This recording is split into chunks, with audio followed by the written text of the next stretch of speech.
Howdy, welcome to Texas Front Porch. I'm your trail boss, Tex Wesson. Riding shotgun with me as always is Jason McLean. If this is your first visit, go ahead and subscribe to Texas Front Porch on YouTube. Maybe even give us that old thumbs up. And y'all be sure to share us out. Tell your friends, your in-laws, hell, even your outlaws. And don't forget to hit that little bell so you don't miss nothing. You can always catch us on Odyssey Radio and iHeartRadio. If you want to give us a shout, we're over yonder on the Facebook. Or you're welcome to shoot us an email at paracryptidencounters@gmail.com or serialpapers@yahoo.com. And if you want to be real neighborly, text us at 972-559-0988. If y'all take a liking to what we're doing and would like to support us, the super chats are open, or you can Venmo us at text6717. We look forward to hearing from you. Enjoy the show, folks.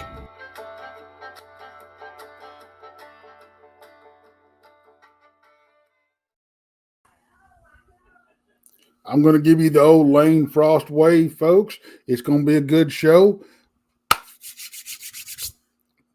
We hit a landmark and a milestone, and I am freaking happy about it, and it's all because of y'all. And I can't tell you how much I appreciate it. I am Tex, your host of Texas Front Porch. And, you know,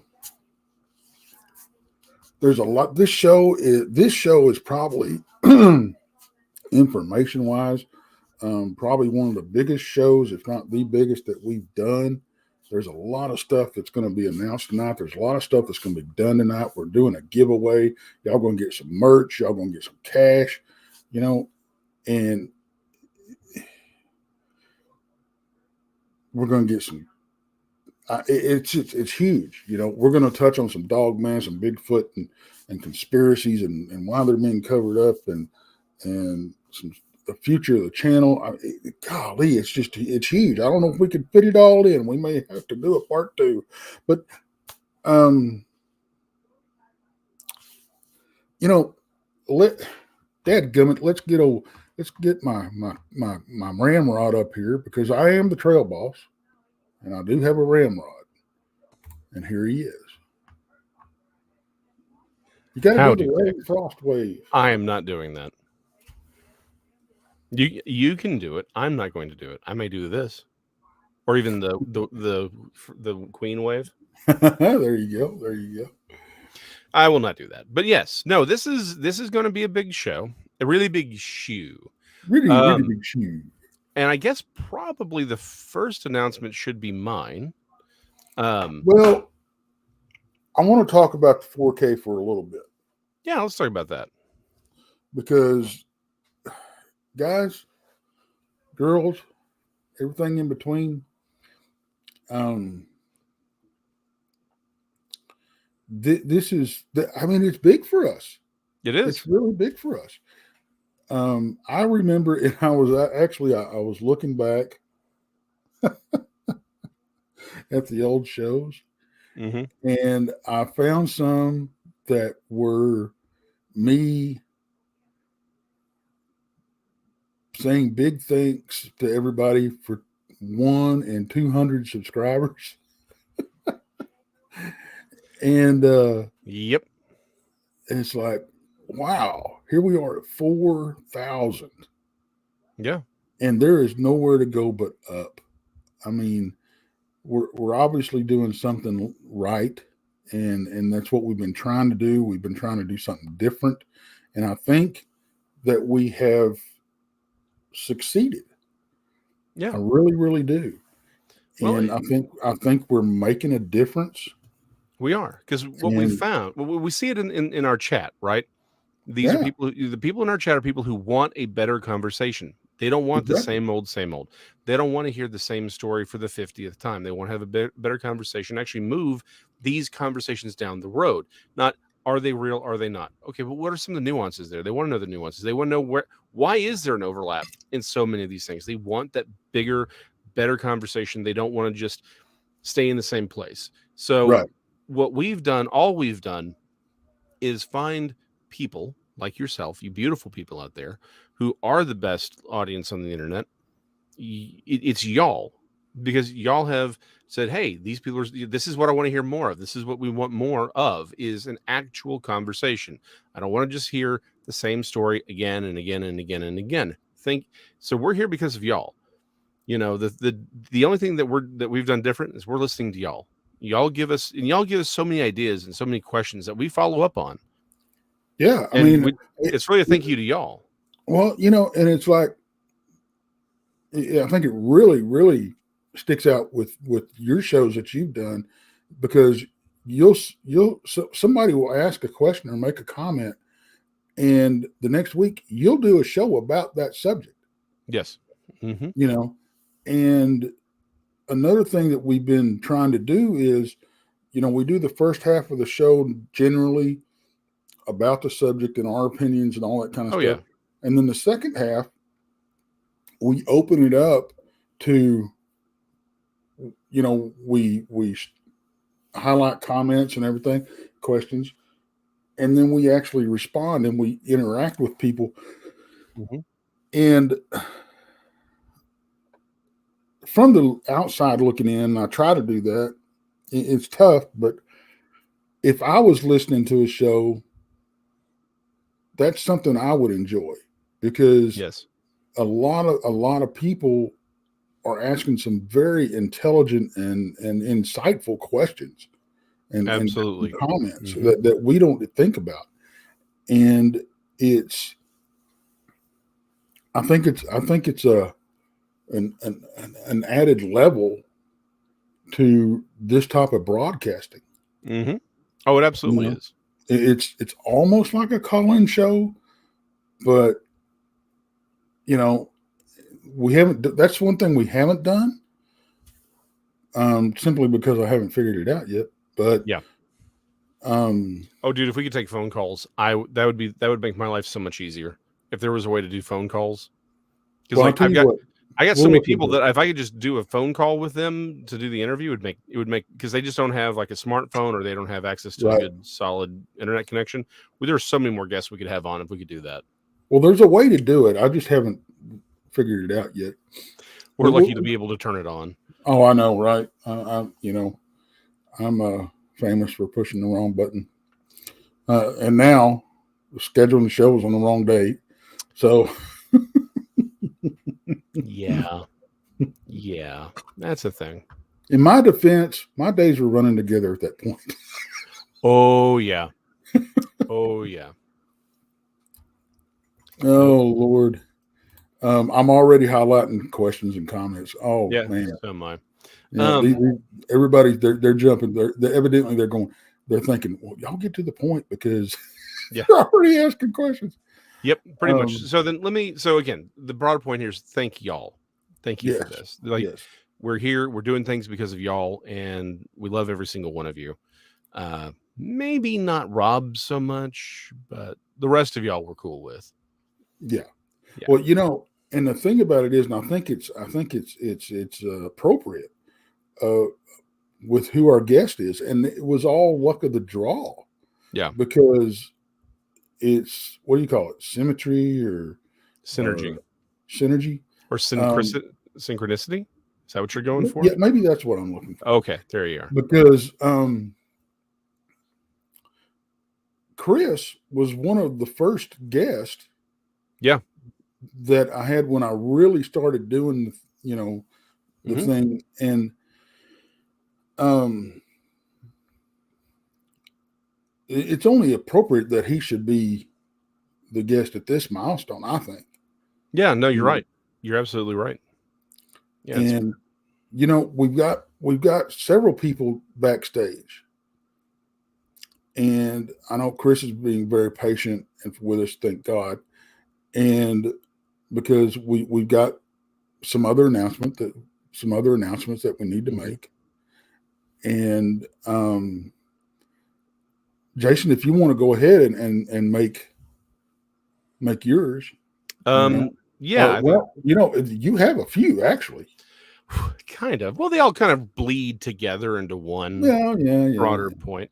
So some of you may have noticed that Serial Papers has been scheduled for Wednesday. 8 o'clock Central, 9 in the East, as Rob would say. And then it will be followed by Jason McLean Questions Everything at its normal time.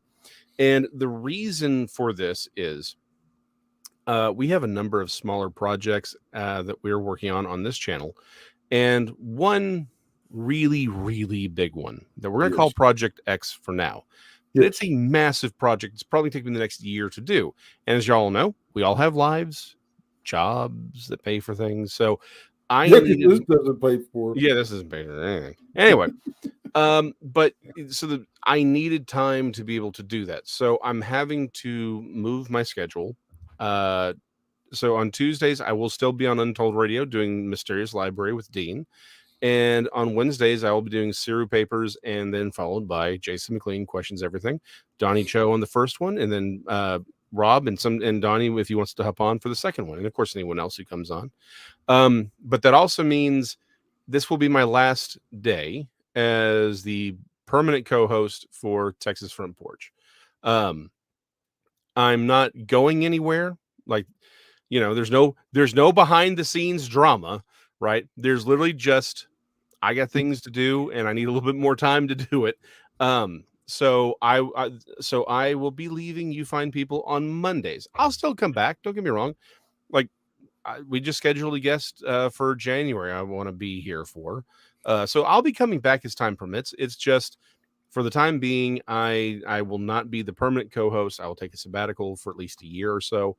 Again, not leaving the channel. I'm here every Wednesday for 2 different shows, and I'll be popping on to as time permits here, and maybe even hopping on with the Blondes and Booze and the Woo as opportunity provides. But unfortunately I didn't. Just a lot of projects, and Project X is a massive undertaking, and so I just need the time to actually do it. And if we pull Project X off,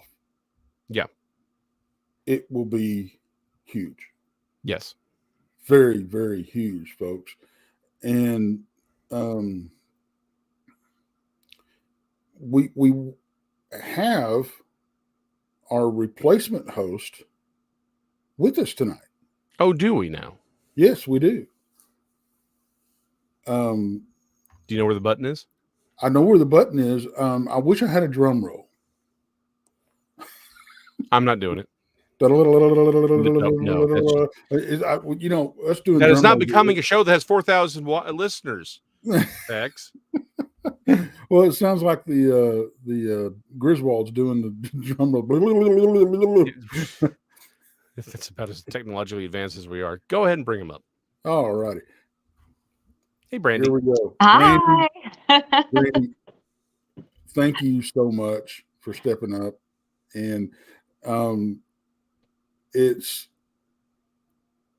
going to be different because I don't like Jason, and I like you. I spent 24 hours riding back and forth to Alabama with this man, 2 days in a hotel room with him.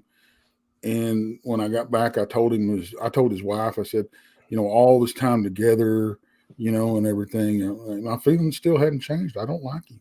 Well, you're still going to miss him, though. You're still going to miss him. I don't know how I'm going to fill those shoes, but by golly, I'm going to try. Hey.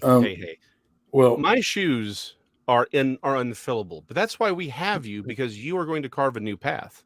There we go. I brought my own shoes. There you go. Brandy, and filling his shoes, that's why we sent you the antiseptic spray. So,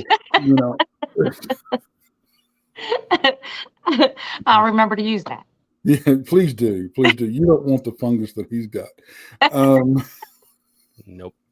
Yeah, it's internal medication you have to take. It's not just it's just not the sprays and the creams. Well, I'm still glad, Jason, that we're still going to be able to see you on Wednesday nights, though. I'm going to miss you on Mondays, but I'm still glad we get to see you on Wednesdays. Hey, I'm going to miss all of y'all, but again, it's not like I'm not going to be around. And honestly, I'm glad that I'm going to be replaced by someone as lovely and competent as you are.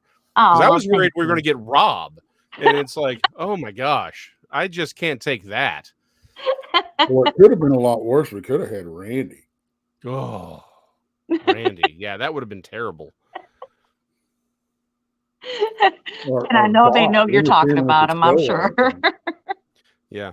Oh, yeah. Oh, no. Rob doesn't listen to the show. He doesn't know anything about this conversation. Nah, he never listens. I think I saw him. I was watching Tex and Rob this morning when I was getting up for work about 3:30, and I'm like, they're still on? Okay. So I listened to them all the way to work this morning. I was like, well, okay, at least I got something good to listen to. You know, I was surprised to see him that early, but I loved it. Yeah. Well, I appreciate that. It's something that I started doing, because I'm on this new shift and I missed the interaction with everybody because I've only can do one show a week right now, and I'm like I gotta get in and talk to these folks, and then that time of the morning it opens up a whole new audience. I've got people from New Zealand and Australia catching live shows. Oh yeah. Oh yeah, I saw that. I was like, wow. Yeah, I couldn't believe that many people were on this morning. I said, that's pretty good. That's pretty good. At our peak, and I was looking at the analytics, and I was so surprised that at our peak we had 90 people. Oh wow! Listening to the show last night, and it blew me away. And last night's show was a hard show to do. But excuse me. Oh, and I got Belgium also. Thank you. And I was just blown away by the amount of people that were up at that time of the day and listening to us and everything. But it was awesome, and that is something I'm going to continue doing. So I think what I'm going to do, I'm going to go ahead and make it a Sunday night or Monday morning show. Let me get that straight. There you go. Sharon's saying Belgium as well, not just Australia and some of these other places. That's why I said Belgium a while ago. You need to listen. I don't listen to this show. Why would I listen to this show? It's terrible. Why do you think I'm leaving?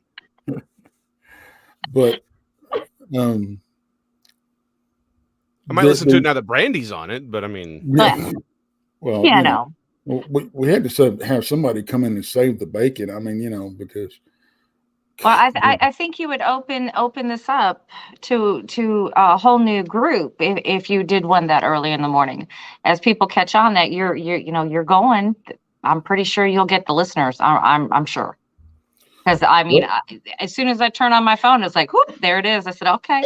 Oh, I did that. Maybe that's what I ought to call it. Whoop, there it is. I like that. There's an whoop, here I am, or something, something good. Whoop, there it is. Whoop, there it is. We're almost 20 minutes into this, and Chris is still backstage, by the way. He's probably waiting. He's like, so am I coming on the second hour? What's going on with you two? Maybe the third. We're not sure yet. Up here. Brandy, I don't think you've met Chris. I have not. I'm excited about it. Good evening, everybody. How you doing? Good. How are you? Nice to meet you, Brandy. Nice to meet you, Chris. Thank you so much, Chris, for coming on once again. And it's I didn't even really think about it, and I'm like, yeah, I sigh heavily like that too when I'm looking at Jason. Yeah, it's hard. It is. It's real difficult. It's one thing.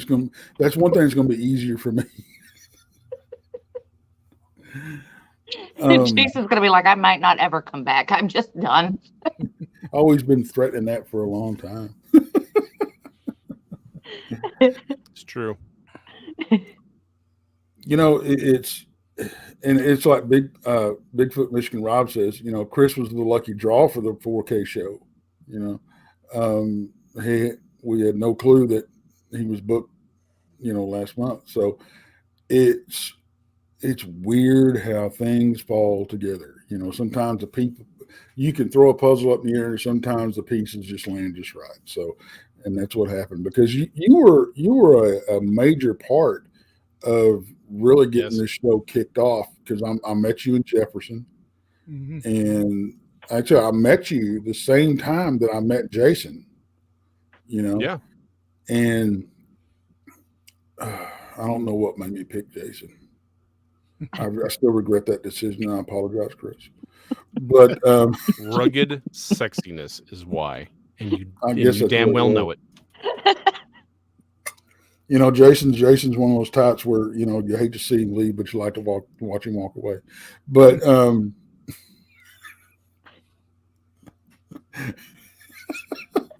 this is like I can't believe I agreed to this.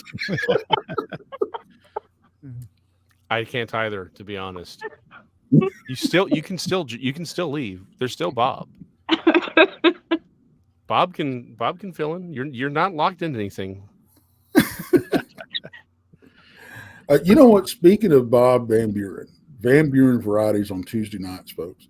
I will be there tomorrow night, and we're not talking cryptids. I know. But it's like, oh man, I've already done that on his show, and it's what, you know, I mainly talk about, and I'm like, I want to do something a little different. So we're going to be talking true crime and serial killers. So I knew it. Because Jason won't let me talk. Jason won't let me talk about that on here for some reason. Well, now Brandy can. Brandy, y'all can talk serial killers all day long. Yeah, I'm good with that. Yeah, since I first met you, that's always been a peak interest of yours, Tex.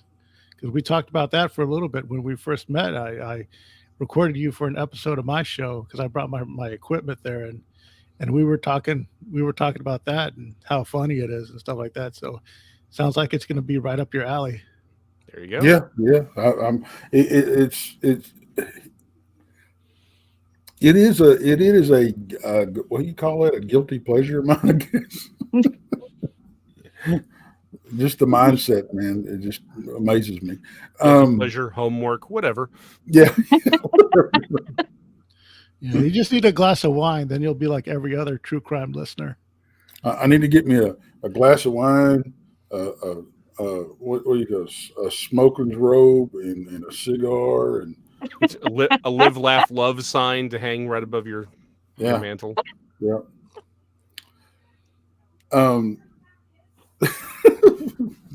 Rob's in there begging, no, Tex, no. There's only one person I've seen that can pull off the smoking robe and that type of look, and that is Ryan Edwards. That boy can pull that look off. And I'm jealous, to be honest with you. Yeah, with the ascot. Yeah, I saw that. I was like, how is he doing that? But it works. More power to him. Hey, it works for him. I'm not going to argue with the man. The man's wearing an ascot and a smoking jacket. Good for him. Good for him. So he's on Saturdays now. Yeah. He is going to start. Did he get a hold of you? Not yet. Okay. I'll hit him up. He's going to start simulcasting to our channel on Saturdays. So I'm looking forward to that, man. You talk about somebody that's full of knowledge. Anybody that can sit down and write a book and basically turns it into an encyclopedia of cryptids. You know, I mean, it's I love his book because it's alphabetical. It's literally like an encyclopedia of cryptids. Yeah. But should we? You know, we've got Rob backstage. Rob's backstage? I didn't realize. Rob's backstage, and I wouldn't have said all those things had I known. Oh no, yes, you would have. And I heard. Well, he threatened. Let me put it that way. That Bob Van Buren himself may pop in. So y'all hang on to your pants for that one. Should we bring Rob up, or are we just going to leave him backstage and let him hang out with, you know? No, let's bring him on. At this point, more the merrier. I mean, that's right. He is one of the bats in the belfry, so, you know. He is. Hello, Rob. You know, I thought it was about time I start earning that $150 I got this morning on PayPal. It's about time. Thanks, Tex. Congratulations to the channel. Well, and Guys, I got to tell you, and Chris, we'll get into the show here in a little bit, I promise. He's just letting us go. Yeah, But, less work for me. Less heavy lift I gotta do. Yep. Serious for a second, guys. I couldn't have done it without each and every one of you. I almost said with you. That's probably more accurate. But and I did send an invite out to Jessica because she was the integral part of getting us where we're at. And she is still part of the family, folks. She is not left either. Yeah, she's co-hosting too. I'm still with me on Thursdays. She I just talked to her. The thing about it is, once I get my hooks into you, I won't let you go completely. You know. See aforementioned comment about serial killers. Yeah. I'm going to put it this way: it's kind of like me having a stringer of fish. That does not make that comment better, Tex. It doesn't. It really doesn't. Yeah.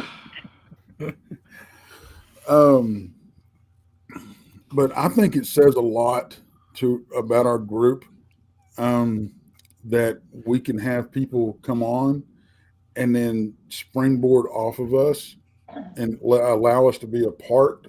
It may be a little part, but at least a part of their future success. And Jessica is really killing it, man. I mean, and I'm so proud of her. She's done such a great job when she was over here with us, and she's still with us. You know, like Rob said, she still co-hosts on. She took my place on brunch, yeah, on brunch, but you know, all the best to her, man. And she's just, like I said, she's just killing it. Unfortunately, Krista and Aaron won't be able to join us tonight, you know, because life gets in the way. But like I said, Bob may jump in if he wants to. I'm giving him a prime opportunity to interfere with the show. I don't see how he can turn it down. But it's true. It is true. But I want to say from the bottom of my shriveled black little heart, thank you so much, guys, for being there and being a part of this. It's been huge for me, really. And after tonight's show, I'll be stepping away and I'll be handing the channel over to Jason. No, I'm just kidding.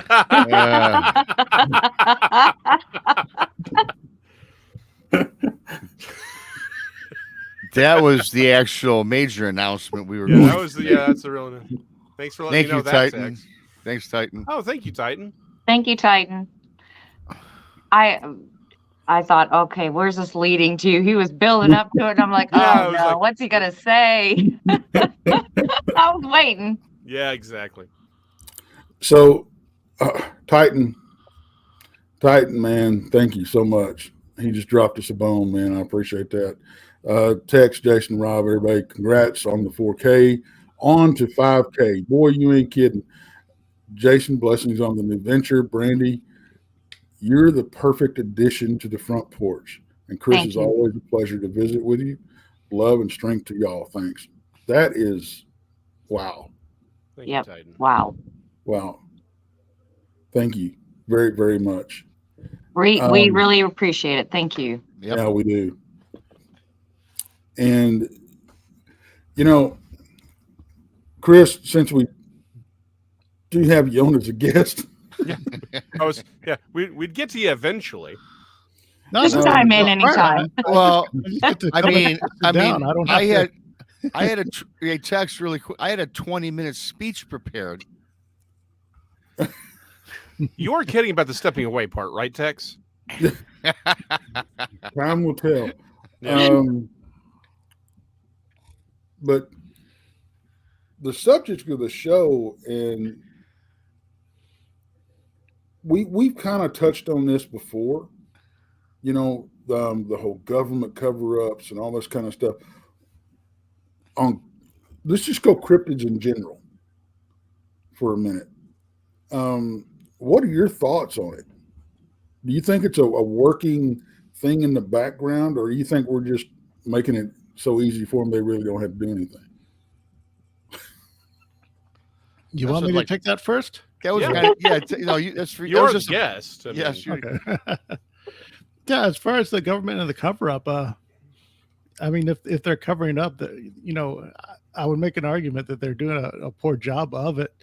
But then again, we don't know what they're all capable of so far. I mean, the only counts that we have to go by is by, witness accounts. And those are, as far as we know, the ones that got away. So who knows about all the stuff that we're not hearing about and all that stuff. All we can do at this point is just openly speculate. So who knows what we're not seeing that's, this poking between the trees and the dark and the forest and stuff like that. I mean, in some instances, we've, since the advent of the internet, all of us, cross collaborating our research and data and stuff, we've just had some more time to accelerate on just sitting and thinking and hypothesizing and speculating on what these different possibilities are. And I'd say sometimes it would come to the point that, we have too many potential answers for, what should be a simple question, but things just aren't all that simple. Well, but that's exactly tying into what sort of the premise of one aspect of Texas question is, are we as the group actually, because of the wild speculating and because of the way some, it seems like they pop, like the algorithm, certain shows will popularize people in a particular direction. And so is it, maybe the government doesn't need to, throw down the hammer and be like, anyone who's talking about these subjects must go away, in so much as it's more of a, let's make certain this guy gets pushed a little bit more. Let's make certain this idea gets pushed a little bit more. And that the community itself is actually helping to sort of cover up, so to speak. And so instead of them having to use a heavy hand, they just sort of nudge here and they nudge there. Well, I think they are sort of counting on us, getting ahead a little bit as far as we think, and then just getting into infights because it's just human nature. I mean, look at the infiltration of the UFO groups in the 60s, where they had planted, CIA assets and agents and stuff like that in the groups, and sowed dissension among the ranks and stuff like this. So it's sort of a tried old playbook that's been in play for quite some time. So who knows? Maybe now they don't have to do that much, because with social media, we're practically doing their job for them if they want to keep a secret, because we're just going to get in a fight, regardless. It's just human nature. All it takes is time, and then someone will just start up something, just out of just the need to just, get it off their chest and such. That, what, that is very true. And that's another goal of ours, is trying to, heal that fracture, because if we can just get people to put their egos aside, oh, he's got more subscribers than I do, blah, blah, blah, I need to turn him down, that type of thing. If we can get rid of that and actually focus on the subject, it's limitless where we could go with this stuff and really drill down to the truth of the matter, because the way I see it is there's strength in numbers, and groups of people that have gotten together for a single purpose and united have made significant changes. Yeah, we call that a posse. Yeah. Maybe that's what I ought to start doing. Texas posse. But a little something called the Boston Tea Party is a good example. So if we can get around, I mean, you're always going to have hurt feelings and stuff like that, but if we can get around a lot of it and come together as a unified front, man, the things we could bust loose in this community and this subject would be awesome. You know, I was kind of looking at something after doing this for a couple of years too. When we say the word community, I think it's such a broad term though, because if you look at it really, there are groups of sub communities. I think you might have a community of, let's say, just to throw out numbers for semantics, 5,000 get along, whether they're channels, groups, associations, they get along, whether they're all like-minded, but they all can battle back and forth and argue, but there's positive and they're always looking for a solution. And then there's another subset of 5,000 that are bickering and pulling down the community. Now, I think there's a lot more substrates or subgroups that are negative, but I also think there are the positive. It's just that the negative outweighs the positive. And there's two things we need to do is either eradicate one or two of these other groups and disassociate with them, and then pull together the rest that have the common goals. Because I think it's when we say community, you just can't say like whole. You can't include Rob, Tex, Jason with Larry, Moe, and Curly because it just don't flow, right? So I think that it's subdivisions within the whole community itself. Well, one of the benefits of these independent channels and stuff is usually we can, at times, if you're careful enough, circumvent that drama, because we can go it and do our own thing, and in some cases not have to intersect with nefarious individuals, because you're always going to have cliques. Yes. In anything, you're always going to have little cliques, and there's nothing wrong with that. It's just the social nature. You're going to have a pecking order no matter what. But with everybody having their own assets in a way where they can form their own channel and go their own way, that if they do run into any problem, they could just take an independent streak. And if they're serious enough about it, who knows, maybe 4K later, they're still on their way, and they didn't have to, deal with the drama. There's a means of sidestepping drama that I think this social media, various platforms do allow. And people just need to learn how to take advantage of that and deal with it, because sometimes it's very hard to, if someone's being problematic, to block them, because we're afraid it might make us look bad, or it'll burn bridges that we probably don't even know yet. But those are things that we just simply have to deal with. And if we all just simply go your independent path, usually like through like an independent channel like this, and some of them will branch together like you guys have done, in that you build that sort of strength in number and that familiar community. Yeah. Brandy looks like she wants to say something. I can see it in her eyes. I mean, you're sitting here talking about the cryptid community. Well, let me tell you, the paranormal community is just as bad. Everybody talks a good game about para-unity and all of this kind of thing. So everything that you're saying here, I'm like, I understand that completely. And all we're doing is seeking truth. In any community, that's all we want to do is seek the truth. And I don't know why people become so negative in these situations. It's just, come on, we're all seeking the same thing. Just pull it together. Let's cheer each other on. Let's make something good happen here, instead of everybody just fighting. It's ridiculous to me. Honestly, it is. Well, and I think you said it right. We should focus on lifting others up, instead of tearing them down, because that's where we're going to succeed. Honestly. I believe that. Well, and there was a young man, and I can call him that because I'm old enough to fart dust. But there was a young man that, love him or hate him, guys, he was trying his best to do that. And that was Kerry Arnold. He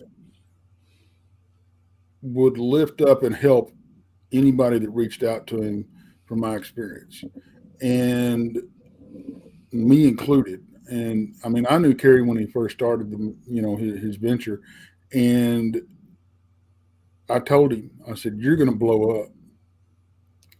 And he was very adamant about the fact that he didn't think he would. and he did. But he didn't leave a lot of people behind him, but he didn't put up with no BS either. Yeah. Kerry was a straight shooter. And I know there's people that got sideways with him. And I'm friends with some of the people that got sideways with Kerry. But the thing about it is they got that problem was between them and Kerry, not them and me, and I think it says a lot where we can do that. And, just because you have a problem with this person doesn't mean you have a problem with me just because I happen to associate with this person. Yeah. And not put that person in the middle. If you can not do that, that's a huge stride in the direction that we're trying to go. And it's because it's tough when you get thrown in the middle of somebody that, that you're friends with, and they're going at each other. And they're saying, well, what side are you going to take? I don't want to take any side because I like you both. Y'all got a problem with each other, go out back and settle it. I'm not in this. I'll ref. I'll make sure nobody pulls a knife.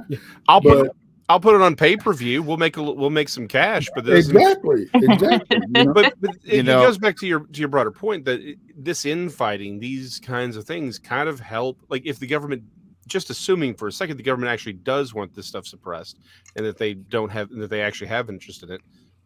Again, to your broader point, they don't really have to do much to do it because of that kind of infighting. Yeah, it's kind of like they're like, hey, do you know what he said? Or do you know what she said? And that's all they have to do and the fighting starts, Yeah, I was to interject, but you know what? Even if we're talking cryptids, you're talking paranormal, hell, you can go back and talk politics. You can talk at the cooler at your work. It seems like with Americans, urban society, or the human race, let's even call it, right? It seems like a lot of us, the vast majority, has not gotten past the junior high level. You remember in junior high where there was always big time cliques? Well, Rob, do you like John? Well, yeah, I like John. Well, you can't be part of our group. Hey, Mary, do you like Rob? Yeah, well, you can't be part of our group. And, and that started out at 13, 14, 15, 16, all the way through high school. Then maybe you thought you got away with it when you got older, right? You're an adult at 20. But then you find it everywhere. It seems like, we bitch about it because of this community, and rightfully so. But, if I was just sitting back and thinking about it, it happens in every walk of life that we have. A lot of people have now lost that mentality. That's the one thing that sticks with us from 10 years old, 13 years old, well, probably our teenage years, up until we're dead. Yeah. Go ahead, Chris. Okay, thank you. If I could just add that, I mean, we have like these old sayings that we sort of live by, like, my enemy's enemy is my friend, when it's just, no, your enemy's enemy is just an enemy you haven't encountered yet, and you don't know that. And I think some people, they don't really see each other as friends, more as allies and stuff like this, like we're at war with each other or something like that nature. But it doesn't have to be that way. Usually it's like there's always going to be, some drama and stuff popping up every now and then, and we see it in every single group, be it here or in the little comic book groups that I like to go into every now and then, or the back in the day, the My Little Pony or the steampunk groups. Like, it's the same copy and paste drama.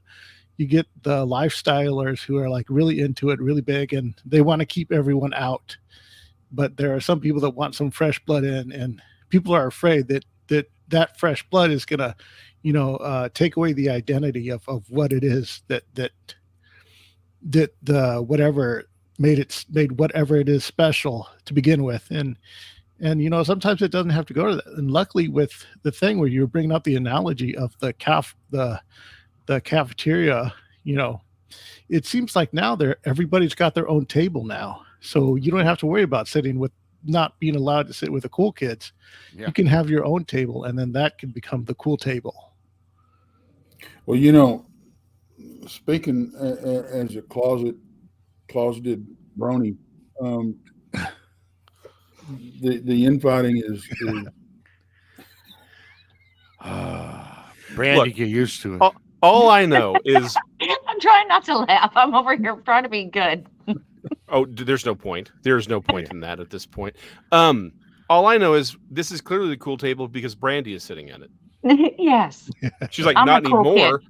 Well, anytime you could get a group of nerds together and catch that one good-looking girl that was kind of interested and felt sorry for you and sat at your table, it upped your credit, your cred, Is that why you brought me on the show?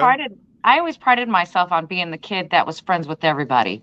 I had a couple close friends, maybe 2, maybe 3, but I still talked to everybody. I still did things with everybody. I prided myself on that growing up. But, it's funny that those same little cliques that were in junior high and high school, I see them today and they're still cliquey. Oh, yeah. Absolutely. And I'm like, have you not learned your lesson? Well, Now you just a perfect have the same old friends. A perfect example is go to your high school reunion. I mean, No, thank you. Chris is like, no. I was homeschooled, so it's kind of unavoidable for me. It's amazing. You still see people sitting at the same tables as they did when they were in lunch in high school. Oh, I'm like, what are y'all people doing? Yeah, and they still live in the same town with each other, and they go, the same church, or their kids go to the same school, and it's just like, oh gosh, you got to live a little, meet new people, broaden your horizons, learn something. Yeah, I had to.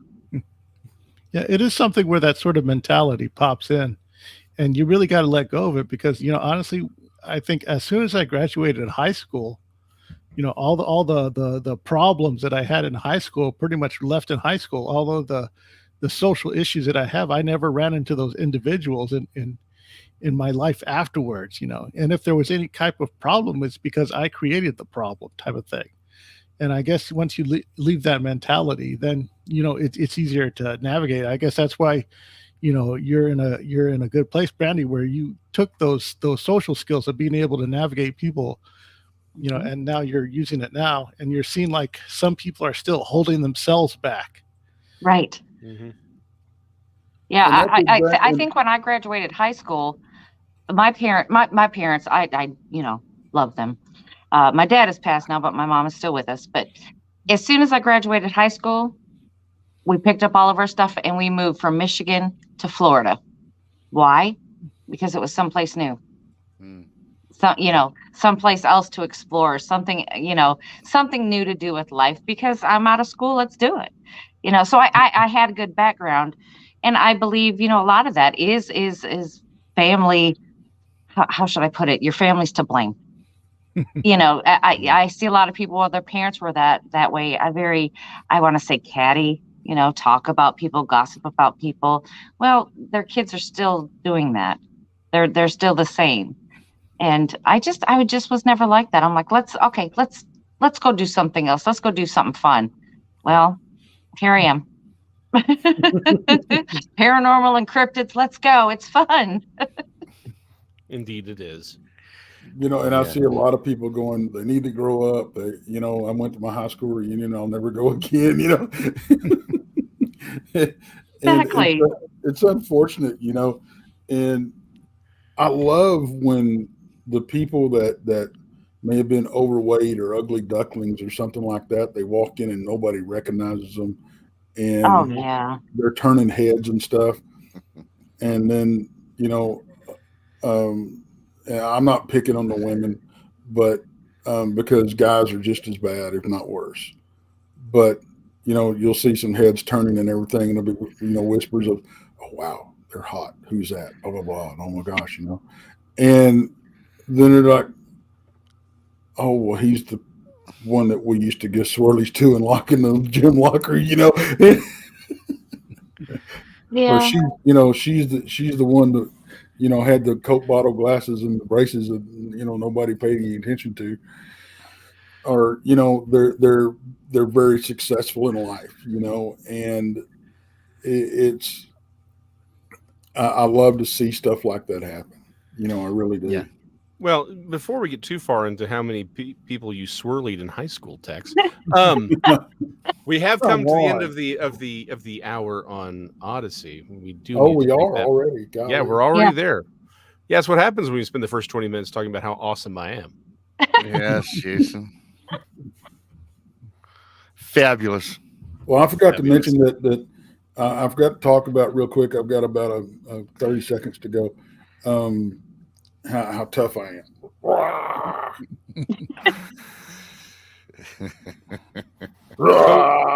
I think for we'll everyone, in that one. Yeah. Broader point here is we do have we're going to take a quick 5-minute break for everyone listening, and we will see you on the other side of this. And we will actually talk to our guest tonight, Chris, from Conspire Theory. Yeah.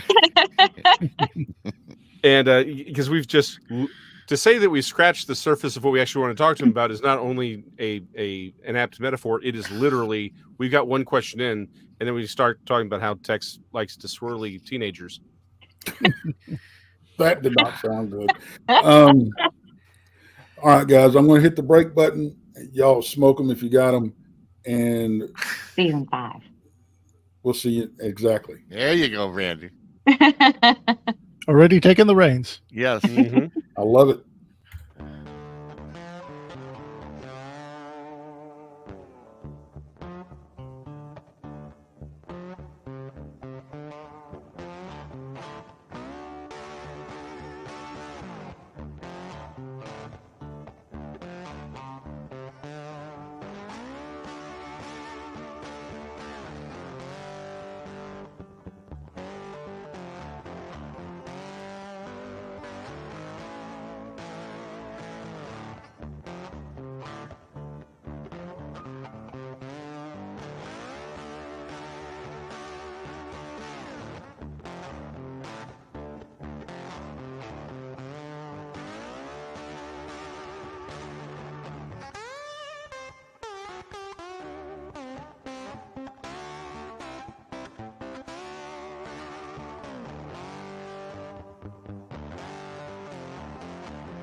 Four minutes to go, folks. 4 minutes.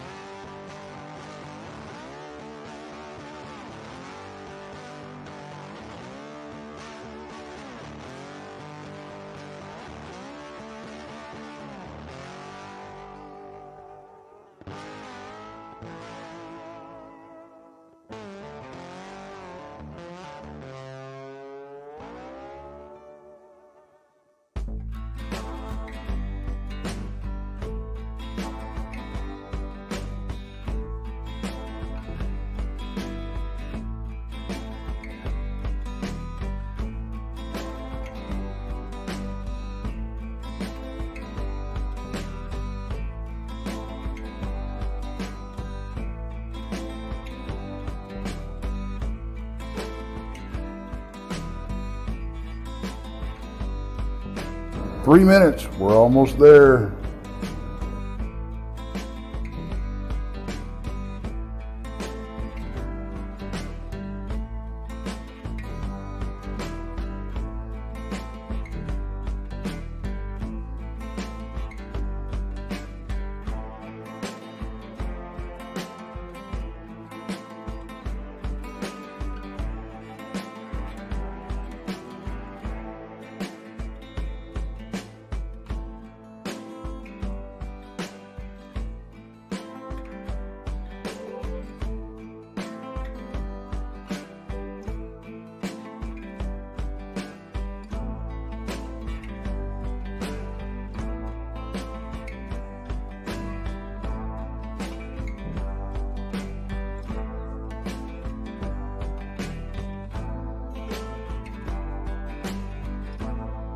Two-minute warning, guys. 2-minute warning.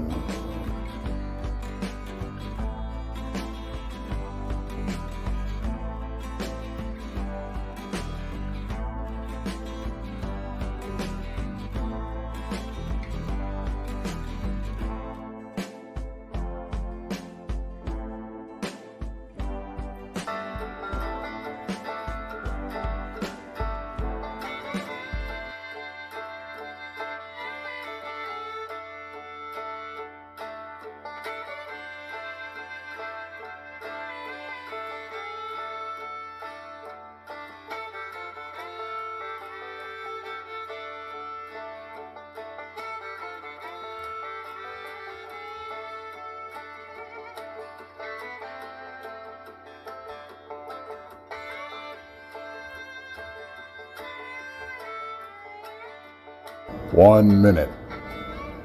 1 minute.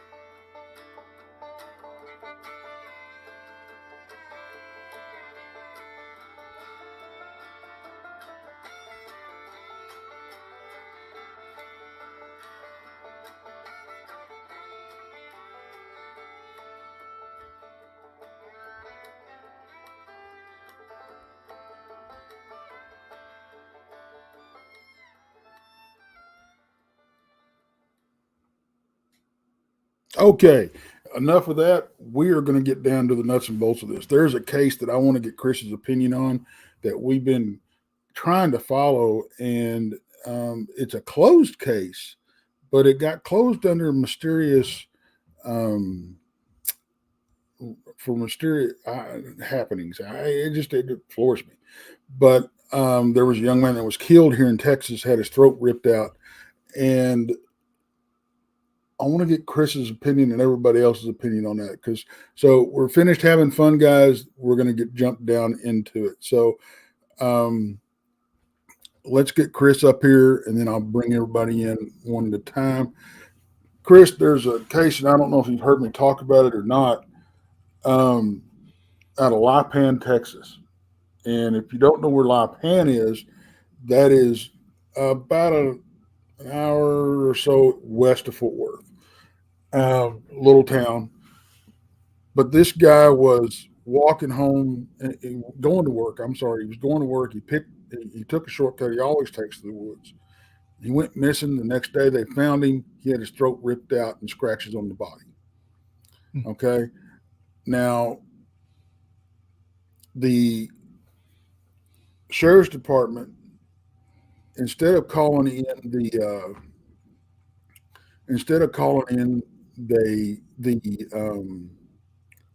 the ME, the justice of the peace showed up to determine the cause of death.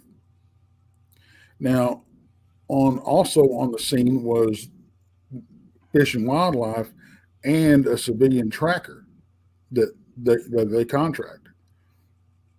The odd thing is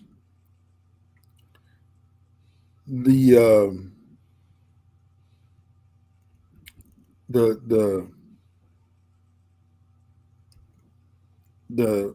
dadgummit, the justice of the peace and the sheriff's department said it was a big cat that did the attack.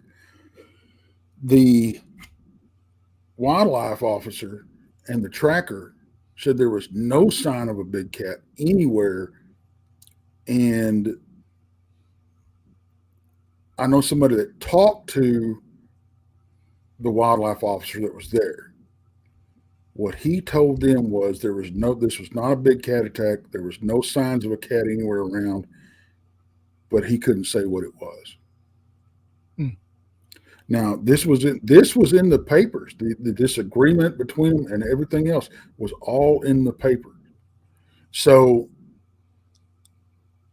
what's one thing odd to me is why and I asked the law enforcement officer about this. Why did the justice of the peace show up and not the ME? Well, it could have been the ME was busy, or that's what they do.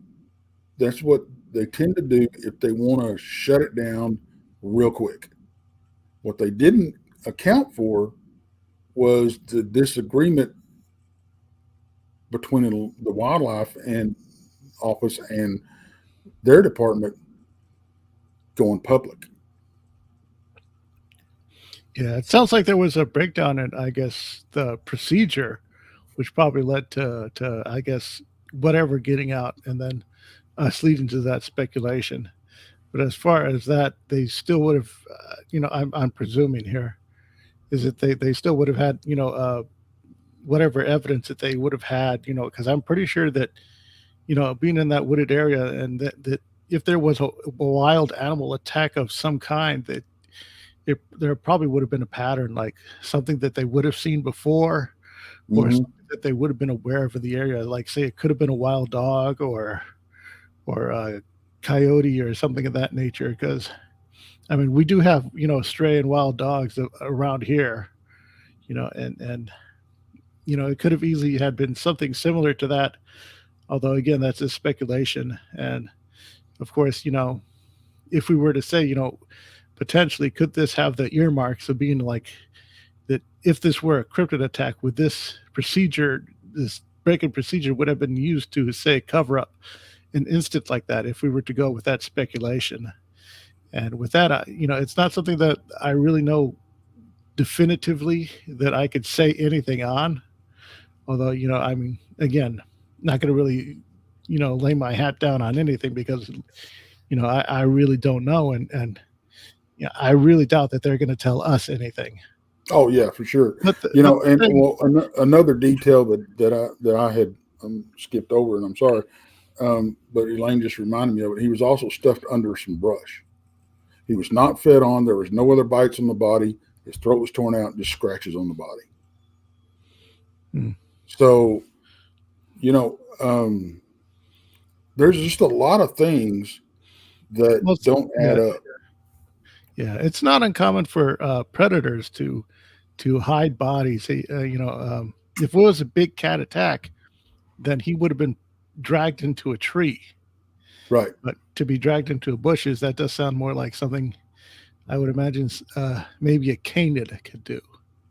And the fact that he wasn't fed on, and I hate to bring, I know that's kind of gory, but the fact that he wasn't, predated on, it's just that there's just a lot of things that just is weird about it, because they. Yeah, well, that could have been a kill-like resulting in that it could have been a wild, like a stray dog or something of that nature.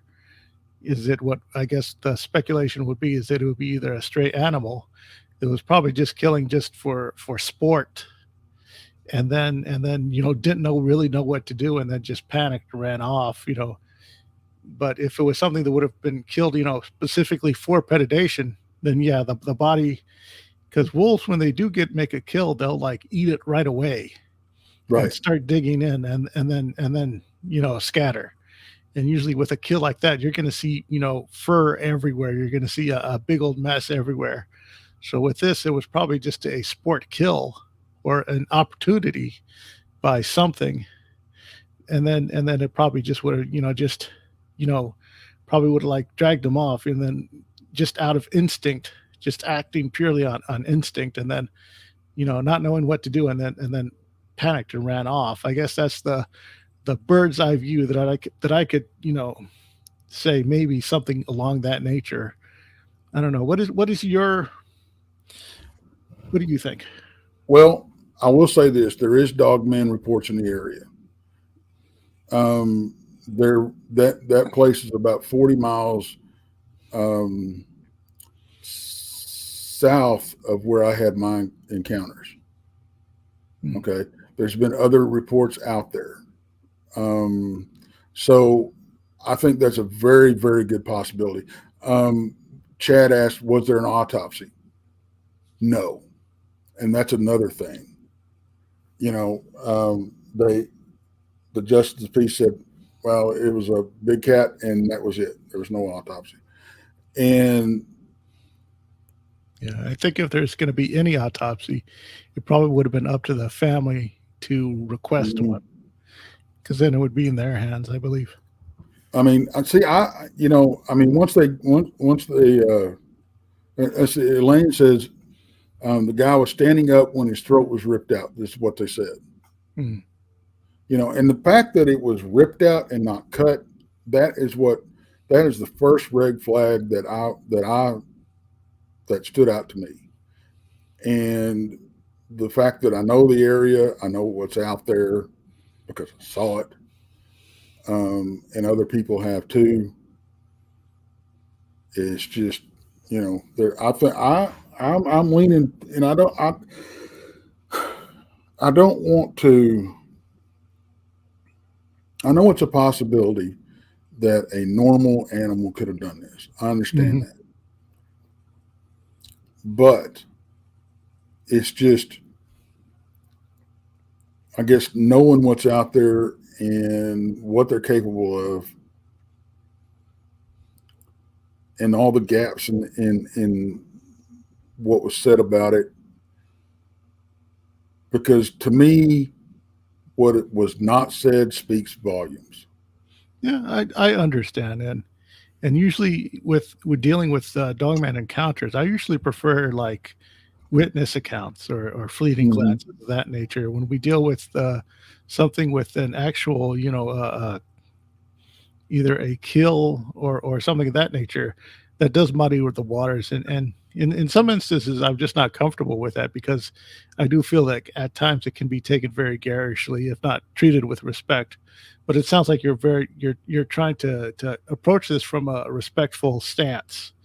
So we'll probably, not get into too many details and stuff, and not, open up to the possibility that this is just an open speculation, that we're not saying definitively that we think that this is it. It's just one of a speculation based on, past experience that you've had.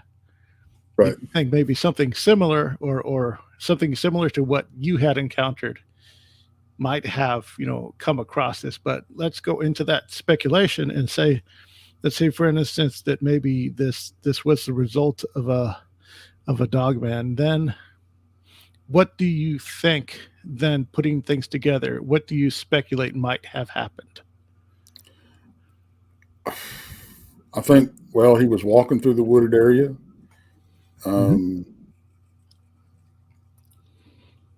It could have been an ambush,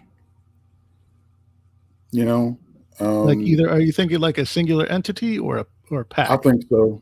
I think if it had been more than one, he'd have been more tore up.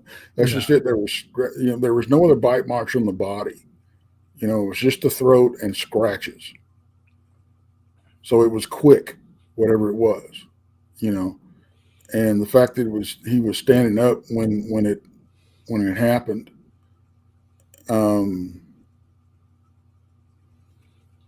It's just something took him down, and took him down fast. And I don't know. I have a couple of scenarios in my head, but that's just it. It's that could have happened so many ways. It could have stepped out in the trail in front of him and rushed him. It could have pounced on him, from a tree or in the brush. But the fact that they didn't mention any footprints, because they said there was no sign of a big cat anywhere, but they couldn't say what it was. To me, that says that there was sign that they couldn't identify or wouldn't identify. If it was a dog attack, why wouldn't they say it was a pack of wild dogs or something like that? Why not go that route? That's the easiest explanation. Well, with like with a pack of wild dogs and stuff like that, I think a pack would have definitely had left more evidence, right? Because they're running on the predatory instinct, because it would have triggered in them, and then they would have then, I mean, if we're talking a pack here, if one had gone in, then the rest would have followed up, and then there would be a mess. We would see evidence of that. But because we're seeing, what looks to be like, just I guess, as you described, a couple scratches, and then one strike, which appeared to be the killing strike, that does, with very little evidence to what the source of it could have been. I mean, we don't know was there saliva in the wound, or was it just a dry, jagged cut like we would get like from a claw, or a sort of a ripping, like one ripping swipe? Was it like two swipes? Right. Or what details, those are probably like under lock and key details, which again Exactly. leaves us open for speculation. Yeah, it does. And unfortunately, let's get my brand new co-host up here and get her opinion on this. I was sitting, back here, and I'm thinking, this is reminiscent of a story that just happened here in Missouri about the Amazon driver. Mm-hmm. They're saying that the 2 dogs that were at the home did it. I'm not so sure. We got a little tidbit from the coroner, and he said that is the worst that he's ever seen somebody's body. And these 2 dogs, of course, yes, they were big, but they were fed. They weren't hungry. They weren't starving. It didn't look like an attack of like saying protect their home or anything like that. It looked like it was mutilated. So what you're saying really gets me interested, because if there's a big slash on the neck, that is just that sounds like that person came upon something, like maybe Right. had scared them, that it was a fight or flight thing, and that's just what happened. That's what it sounds like to me. Were there any defensive injuries, like he putting his arms up and his arms were slashed, or was it just that one initial strike, and then I guess the person would have like gone down immediately from either shock? You're talking about on the Lipan case or the Missouri case? But the first one we were talking about. Okay, the Texas case. Yeah. Texas case, yeah. All that we were told is there were scratches on the arms and the chest area. Okay. And the throat ripped out. That's all the details that we really got. I've even had other law enforcement try to look into this case, and they stonewalled them. It actually sounds like defensive wounds if the scratches and things were on his arms. Which, I mean, you're going to get that. I mean, no matter how you're attacked, to kill somebody instantly, a cat is actually better at that than a canine is, because they'll hit you from the back most of the time. And then, but you would have other bite marks normally from a cat. Yeah. A cat would bite you several times, not just. I think, what is it? The larger big cats, they go for like they'll sneak and then do a bite from the back of the neck, right, for like an insta kill. Mm-hmm. Yep. But if this one was in the front, I believe, is that what you said? Yep. In the front. Yep. Then that would have been the initial throat. So that was probably like wolves hunt like that. They'll go for the throat. So it would have been something that's canid. It sounds like the candidate would have been like a canid of some sort. Elena, I can tell you they do have huge claws. She says, Elena Isabel says, Dogman are said to have huge claws. Yes, they do. Mm-hmm. I can tell you that much. Not like Wolverine claws type things, but the one I saw, okay, and that's all I can speak of. This is the one I saw. I guess his claws were they looked like they were about that far, they weren't huge, but they were gnarly, but well, they would have definitely enough strength, a Dogman would, yeah, to just just tear out the throat with like one swipe. Right. Yeah, I'm curious as to. I think the real answer would be like, what would be under the victim's fingernails? Yeah. Because if he had defensive strikes, then he would have had that meant he had contact. Well, and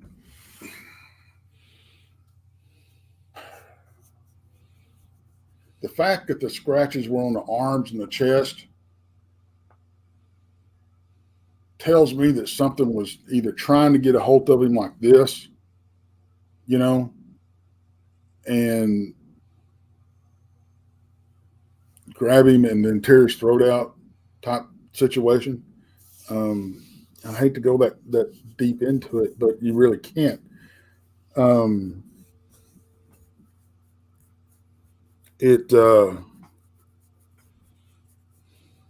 Let's see, Lane says that's how I think it killed him with the claws. It's very possible. I don't know. I just know the way they said it, his throat was ripped out. Yeah. But then again, that's like a thing where we have to speculate because we don't have the details, unfortunately. But I believe that if it were a form of canid, I think their primary, they would have gone first with a bite mark, like a bite to the throat, as a predatory, strike to take down the prey. But the whole, this would have been like a kill. I think maybe out of either like establishing turf or something of that nature. Like this, it doesn't sound like this was a hunt. And see, that's again is like because I think it was a hunt. He would have been. I mean, yeah, he most would have been. wild animals go for the soft parts first. They tear them up and maybe leave the rest of the carcass. But tissue. Or they drag him away. Not just leave him there at the scene and stuff him under some brush. Yeah, if he's dragged away, then maybe whatever it was interrupted. Well, Chris, I think I'm right on line with you. I'm tracking with you because I feel that this may have been a territorial issue going on. Because what else could it have been? Because if I walk up on any type of cryptid, they're not going to be scared of me for sure. Yeah, but they'd be mad I was there. Yeah, it could have been something. Maybe something was migrating. And possibly they just crossed paths accidentally because he'd gone through that shortcut before. Oh yeah. So if anything was nesting, then he'd definitely get an air of it, unless he was approaching it like in off hours when it was like either out hunting or something of that nature. Because it sounds like this kill, open speculation, it doesn't sound like it was a hunt or a stalk. Right. It was more like a surprise, and then just a sudden takedown, and then I guess just hiding the body in the brush is just simply out of a habit, habitual carryover. Yeah. Well, let's get everybody else up here and get their opinions, because we've had one other person join us, and ladies and gentlemen, it is the great one and only, the amazing Bob Van Buren. Hello, hi, Bob. everybody. Hello. Good to see everybody tonight. Hello, Robert. Bob, thanks for joining us, man. You're welcome. Thanks for inviting me. You really needed to be a part of this show. It's a big show for us, and you've been a part of us, and we couldn't have done it without you, brother. Well, thanks for inviting me. I appreciate it. So I'm going to go to Jason on this because real quick, because he never fails to bust my bubble. But Jason, what do you think?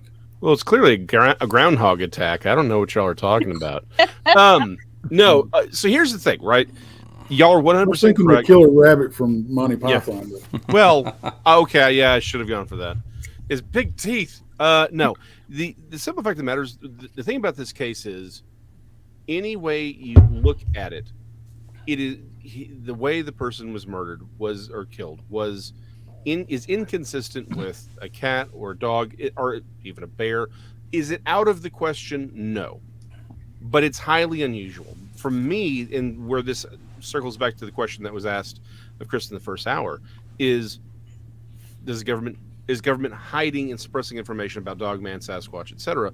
And this case does sort of lays it out that yeah, they do.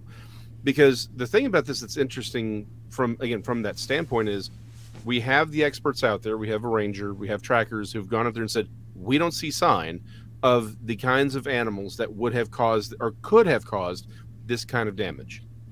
We have the fact that that there was no autopsy done. So there is no evidence that we don't know if there was saliva found in the wound. We don't know if there was any testing done because of defensive wounds, anything under the fingernails. We know none of that because the way this was ruled was not through the normal means, but rather the justice of the peace saying, big cat. There's no evidence for a big cat. There's no reason to believe it was a big cat. Now, you could say, well, this guy was, he was poor. He was a former drug addict, if I recall. Yep. So it would be easy for for them to say, look, we're Lipan, Texas. This is not the wealthiest neighborhood, city out there. We don't have a lot of money to spend on these kinds of cases. We're not going to spend them on this guy. We're just going to throw him away. That's an explanation. The problem that I have is, unfortunately, that is the way things go. Whether we like it or not, that is how the police departments think. That's how they have to. Resources are a thing. However, the fact is, we have trackers out there that say, this is not what this is. There's no evidence for this. This is clear what Ivan T. Sanderson called the wipe, where you have something anomalous, right? And someone comes along and says, here is some completely nonsensical answer to just wipe it away, and everyone's like, yep, we'll just go with this answer because we don't want to actually investigate it any further, because honestly, the true answer may be more damaging than to whatever narrative that people want to put out there than what the truth is. So they will believe it's a big cat. Why? Well, because there's no evidence, because whatever this is clearly not something that's known or something that they want to talk about.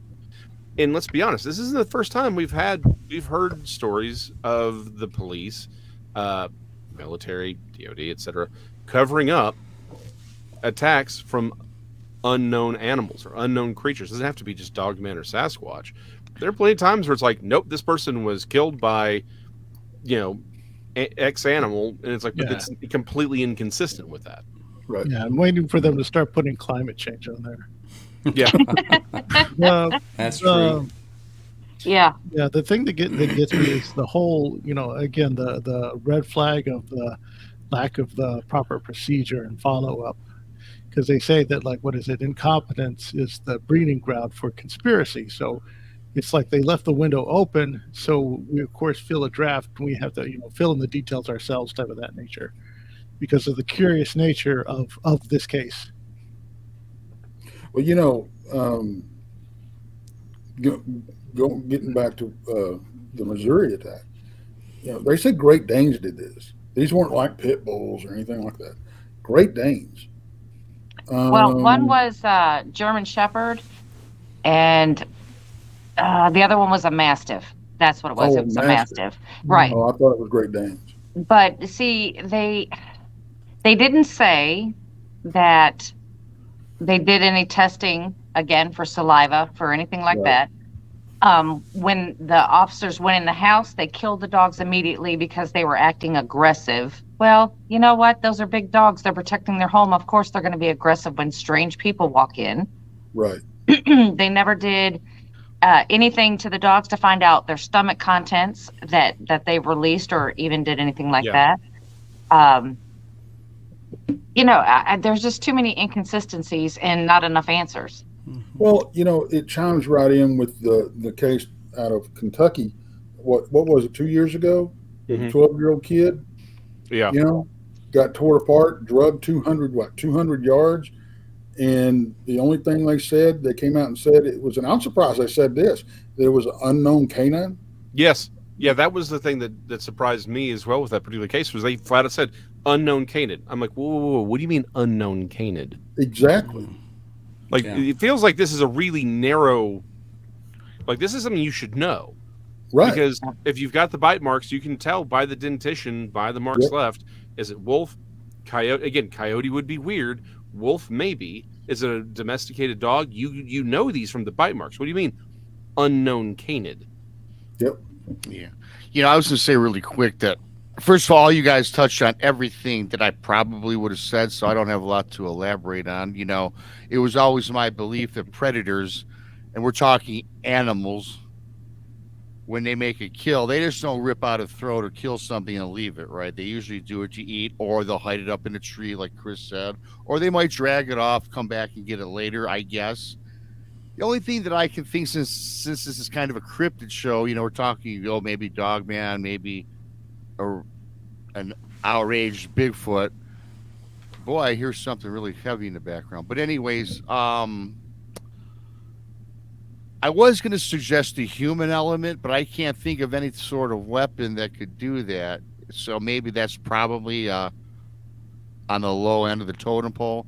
But what about, we were talking about conspiracies early, something that we did make, and again, you all alluded to it, a government experiment gone wrong, or there was one cryptid that kills us for the hell of it, and we don't know a lot about it, but that's the Gugwe, right? That's just a cryptid that supposedly kills, which supposedly we don't even know what its true origins are. Bob, what do you think? I'm with something that Brandy said earlier. I mean, I don't know the creature, but, you know, a lot of animals' instinct are territorial. I mean, we see that even like, you know, feral cats.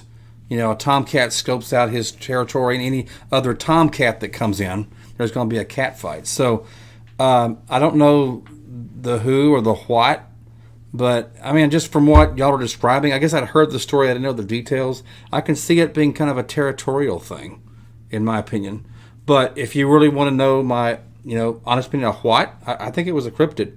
I mean, I'll just throw it out there. I mean, I don't see any other logical. Why would there be? And I don't like to use the word cover up, but why? I'll use the word hesitation. Why is there hesitation on the top of the authorities to really describe this incident? I mean, I feel like they're pulling back that would cause, for lack of a better word, panic, or, you know, I don't know. That's just what I'm thinking from what I'm hearing from what y'all are saying. And another thing that I really hadn't thought about is, because Elaine made the remark about she had heard that there was no tracks found. And that's weird, because no matter what did the attack, there would have been tracks. Now, that begs the question on who was first on the scene. Odds are it was the sheriff's department. Okay? I think they covered them up. And right, maybe they brushed them out. So that, I mean, it just, the rabbit hole gets deeper and deeper if you go into that. You know, it's just like with the Missouri attack. Did they even say that if the dogs had blood on their muzzles or anything? No, they did not. I mean, did you and even if they did, okay, so you have this fresh kill out there. You got dogs who are out there. They're gonna go check it out. They're gonna get some on them, regardless. You know, that's just a dog's thing to do. But what surprises me is you said the body was put in some bushes or under some brush or something. If it were a, just say, wolf, a cat of some sort, there would be more bite marks because they would have to drag it. Yeah. They would have to drag the body. But you're saying that there's only, you know, besides the throat, there's only scratches on the arms and the chest. Yep. So real quick, Titan asks an interesting question. That this is something you mentioned earlier, but this case is still open.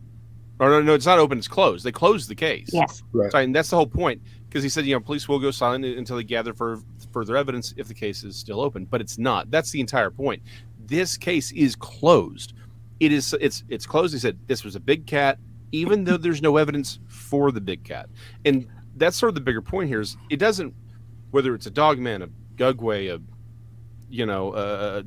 some transcendental rabbit that likes to consume human flesh, whatever the cryptid is irrelevant.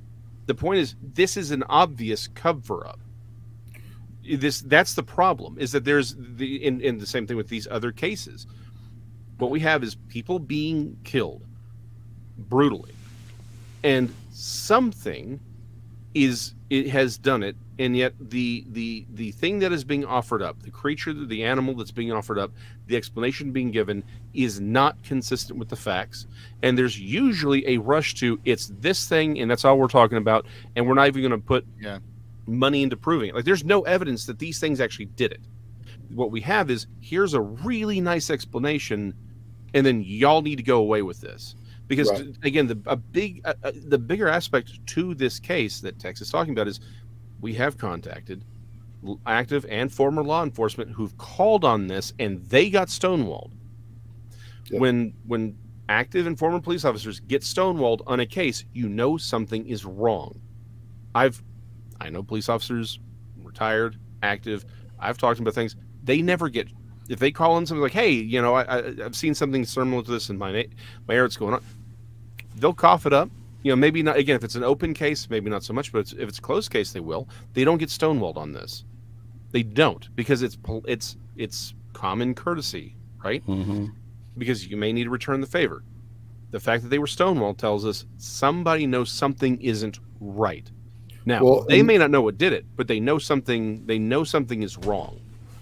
And one thing that I don't know the answer to this question, but it would be an interesting thing to find out. And I don't know how we could we could probably find out.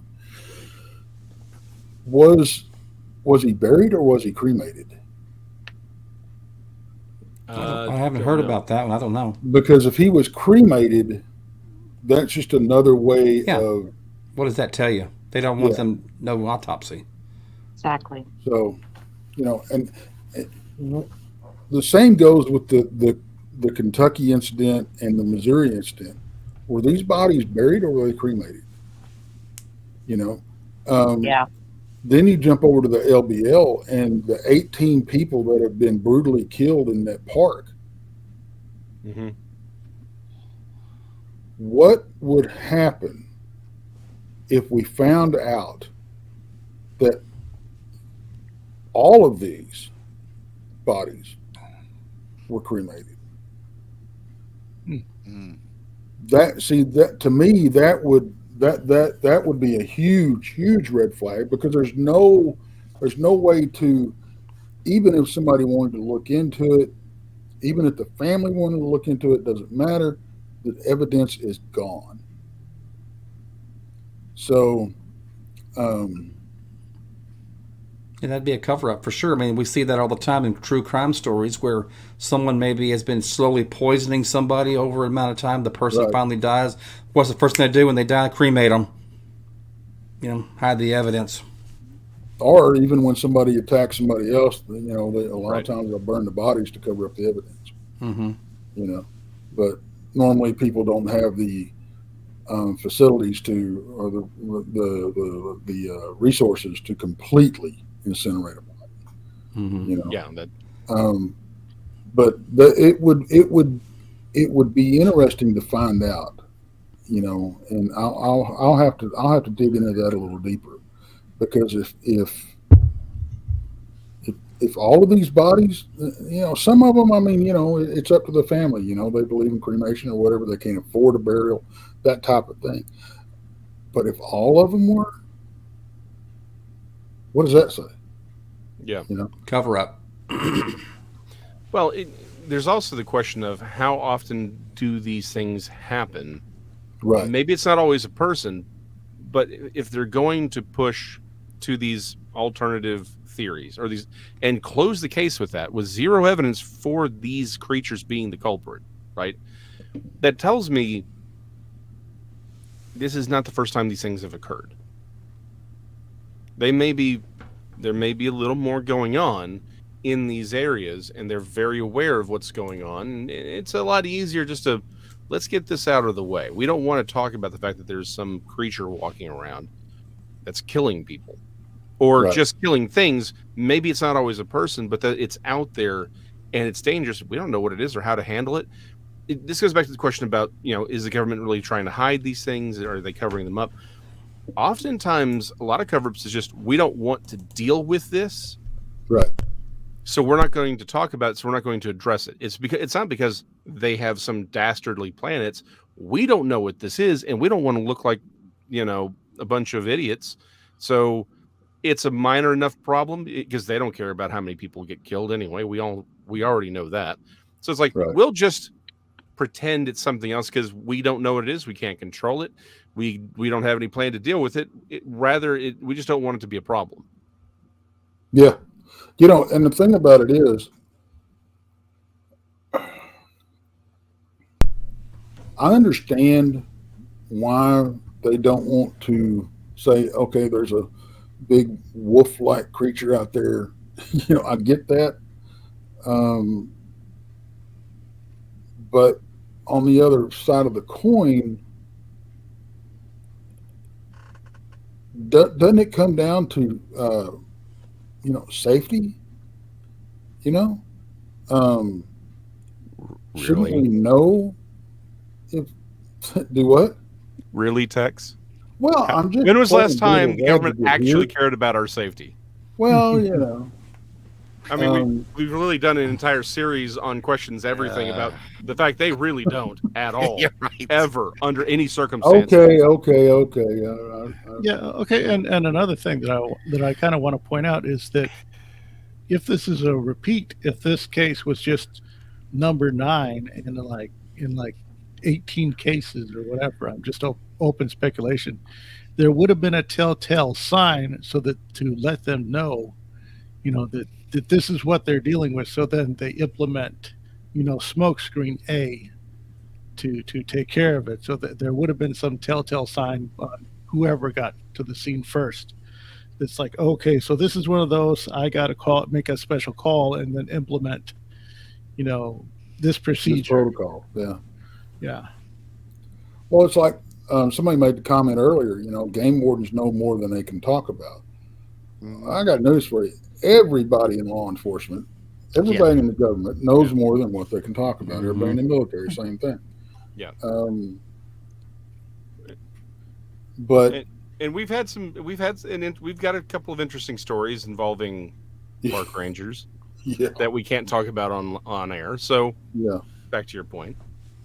So it's, I don't know. I still keep going back to the cremation thing. That would be something we need to look into and find out. It shouldn't be too hard to find out. Bobby, you have your homework. It's your takeaway, yeah. But even they may have not even released that information, because I was trying to look up to see that on this Amazon driver, but there was nothing released, nothing at all. Let me ask you this: do we have the victims' names? Do we know like first and last name?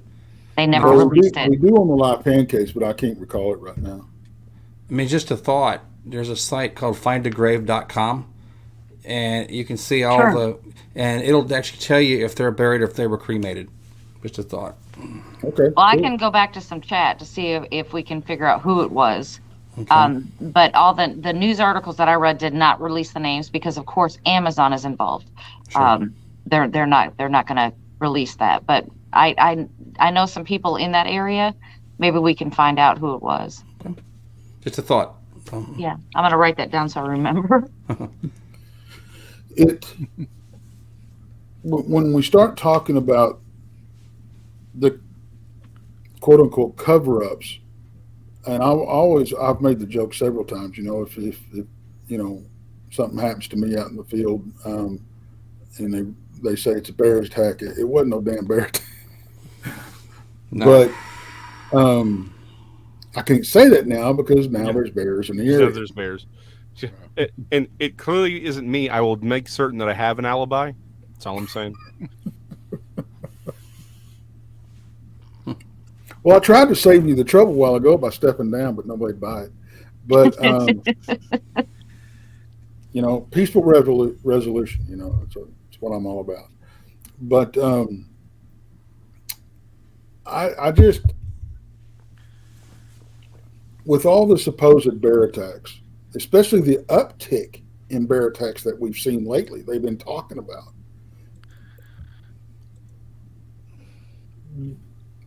is it just the fact that they're introducing bears to new areas, or is it the fact that we're seeing more cryptid attacks? And if we're seeing more cryptid attacks, why are we seeing more cryptid attacks? Is it the fact that there's a lot more out there looking for them? Is it that they're getting more brazen? What is it? Or is it possible that we're the problem? We're causing this because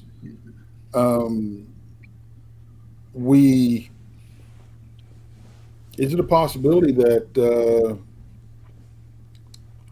every time I drive out west or I drive out east, there's another freaking subdivision popping up? Yeah. Is that what we're running into?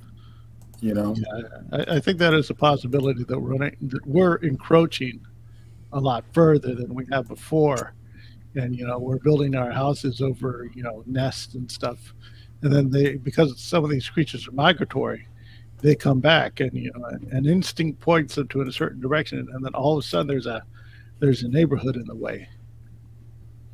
Yeah. Well, Chris, I've got a question for you. Do you believe that we're actually getting very close to the time where the government can no longer deny that these things are real? I mean, they can't give these, it was a big cat or it was a bear or forever, because we as a people are asking more questions. Because before, nobody would question it. They were like, oh, well, that's what the police said, so that's what it is, but now we're starting to question them more in today's age. So I think we're getting to the point, but what do you think? Well, if the disclosure has taught us anything from the UFOs, is that, we could be in the right and have all the evidence in the world, but they're the ones that, that have the official quote unquote answer. So I think this is going to probably drag on for as long as they'll let it drag on until a dash cam eventually catches a clear shot in daylight. And it's like either live streaming, it has to be live streaming, in something that cannot be shut down or confiscated after the fact. That's and that gets into that gets into the whole question. We had a show about, what do you do if you find a body or you happen to kill one of these creatures, whatever the case may be. And I'm not pro kill, folks, don't get me wrong. My thing is 9 times out of 10, you leave them alone, they're going to leave you alone. Just treat them like you would any other apex predator out there, with respect, and don't be one of these idiots that wants to get out and pet a buffalo. But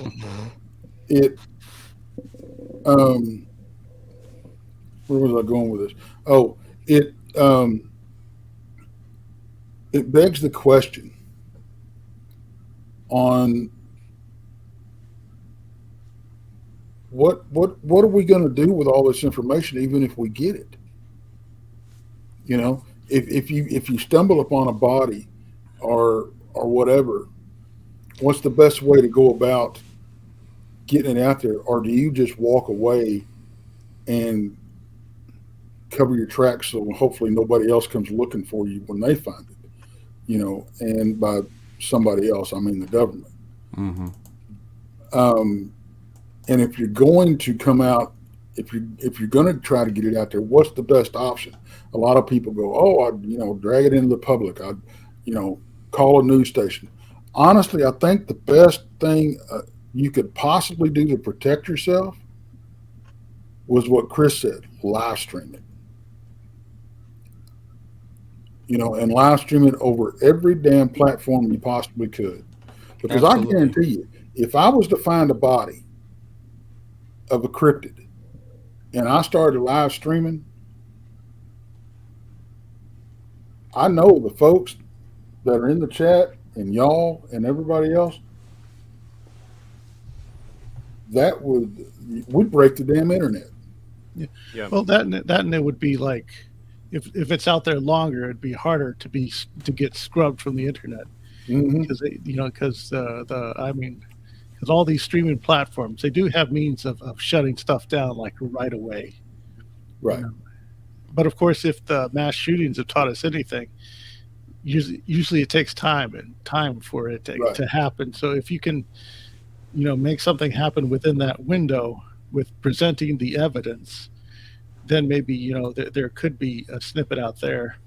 But then, of course, after that, then the that's when we'll know, like when the cover-up comes up, where we're going to have someone come out and say like, oh, it's a prop and I'm the guy who made it, type of thing. Like when the bullet hits the Bigfoot body so hard that it turns the Bigfoot into cardboard and styrofoam, type of thing. Yeah. Just instantaneously. Because that's what happened in I think San Antonio, where a Bigfoot got shot outside of a Starbucks, and the bullet turned the Bigfoot into a styrofoam dummy. Yeah, I'm with you, Tex. If we got the streaming services, that we have now, if something like that, you come up with a body, that would, like I said, break the internet. Just imagine if they had the streaming services we have today back in 1947 when the Roswell incident happened. Imagine how that would have went. Oh yeah, yeah. Well, but again, it goes back to, on some level, they can't control everything, right? That's sort of the big point here is that Brandy's really bringing up is with the invention of the internet, they have new tools, but there's more. Again, to Tex's point, there's power in numbers. They can't hide these things anymore. That's why they're having to do the UFO disclosure thing. Which again, that's a whole other kettle of fish. I think there's way more in there. But to Brandy's point, they're going to have to start talking about this because they can't hide it anymore. They can manipulate it. They can, as we discussed in the first hour, how they can even use the community to manipulate this information. Jason, I got a question for you. Yeah. Real quick. I'm sorry to cut you off. Yeah. But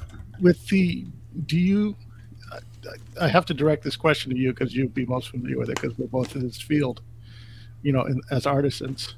The thing is, do you think with the advent of AI and Midjourney and all that stuff, that if anything real, quote unquote, real happens, that then it's going to be covered up as, oh, that's just it's a fake AI construct? Do you think like with the deep fake technology? Deep fake, that's what I was thinking. Mm-hmm. Yeah, because I've seen the what is it, the Midjourney, where they'll do like, film like oh, this is an extra labyrinth movie, and it's just a bunch of AI constructed deep fakes, and they look really convincing, but they're fabricated, completely fabricated. Do you think that could be a caveat for potential cover-up should any real evidence be presented? Yeah. Oh, my little dog is barking at my son. Actually, Toto. Yeah, exactly. So dog's in on it. Yeah, the dog's in on it. Is what she silence. Is. Yeah, she knows. She knows. I would. You're going to say too much. He's trying to tell you hush. Yeah, exactly. Shut up. So Bob and I we talked about this last year about where the AI is going with this material. We did. Yeah, we sure did. We're coming to a point where, let's be honest, we really shouldn't trust any video almost ever anymore. There has to be some sort of provenance with it where we can say, oh, okay, so this person said they took it. Here's, there's got to, unless you have that, you don't know. So I think if, depending on how big it is, depending on what it is, depending on what the situation is, I have no doubt that they'd pull something like that. They'd say it's, but here's the thing. They've done that for years though, where again, somebody sees something and then the news media will come out and say they saw X and that's the wipe and it's done. It's just one more excuse that they have now to say, nope, this was faked. They don't have to prove it was faked. They just have to say it was faked, and the news media will say it's faked in unison, and the vast majority of people will go, all right, the talking box said that it's fake, so I'm going to believe that it's fake. Or even goes along with that, it'll be what they call fact-checked. Yes. Oh, yeah. Well, all I know is that if anybody receives a live stream video from me, it will say share to everybody you know. That's all it will say, because that's what's going to be happening, because I'm in the thick of it and I'm like, I don't know what to do here, but just share it. I mean, I think you're right, Chris. This is what it's going to come down to, is we're going to have to be showing it live, just live, because pictures or videos are just not going to cut it. It's going to have to be live stream. We're past that's that. what I think. The only thing that I think that's the only possibility of even getting an encounter. Like you said, pictures and videos, they're not going to cut it anymore. Back in the day when the Patterson-Gimlin film hit, it was hard to rebuke and all that kind of stuff, and people tried. They still try. They still claim it's debunked. Yeah, they still do. And the thing about it is, there's been people that have studied the biomechanics of that film, and the walk is almost humanly impossible for a world-class athlete. Well, and we've professional special effects operators have looked at it and said, we couldn't make this suit. Like, the problem is, there's plenty of reason and plenty of evidence to think to come to the conclusion that Patterson-Gimlin is real. The problem is the talking box said it's not. Right. And so as far as the majority of people are concerned, it's not real, because the talking box said so. Even the guy that made the suits that were state of the art for the time, he had millions of dollars at his disposal for Planet of the Apes. He said, "I wish I could have made a suit that good." Yeah. Yeah, I mean that's whenever I hear that brought up, and I ever hear the argument that I bring up is like, okay, recreate the suit with the resources that they had back then. Yeah. And no one's been able to do that. We've had several people come forward and say that they were in the suit, and then they present a suit, but it's not the suit. Yeah. And my favorite one is they can't even reproduce it with the technology today. Right. And everyone's like, well, here's this video of us doing it. It's like, yes, well, here's all the reasons why we know it's a man in a suit. We can't look at the Patterson-Gimlin film. If we compare them, yours is clearly a man in a suit. Why is it this one holds up? But we've blown past the 52-minute mark, and so Randy's going to kill us. Well, we couldn't have done this without making him work for it. So because he's not here, so we're going to punish him for it. Let's do a giveaway. Okay. All right. Am I involved? I need a new T-shirt. Sit there and look pretty. Well, you guys the first thing we're going to give away, folks. I need hats. No, I need a hat, Brando. What is that there? I can't read it. I like it. Well, that's not Randy, for one. How much? I called her Brando instead of Rando. I'm thinking of new nicknames for Brandy. Oh, I don't think Brando is the way to go. Well, my bar manager, her name was Brandy for many years, and I affectionately called her Brando. But that's start calling her Marlin. Marlin. And, the first thing we're going to give away is a something from Blondes, Booze, and Blondes and Booze. All right. I love Blondes and Booze. Yeah. Right. Yeah, I love Blondes and Booze myself. Oh, booze, not booze. Okay. I thought what we're going to do, and y'all have a merch store, right? Okay. What we're going to do is we're going to give away $25 worth of Blondes and Booze merch. Now, the way this is going to work, whoever wins needs to email us and tell us what you picked out, tell us your sizes, tell us your colors, whatever, and then we'll order it and then send it to you. So make sure you send us your mailing address when you email us. So because I couldn't sit here and just give away a T-shirt and say, okay, it's this size. If you can't wear it, too damn bad. Yeah. Because if I send you a T-shirt that I'm going to wear, it's going to be a dress. So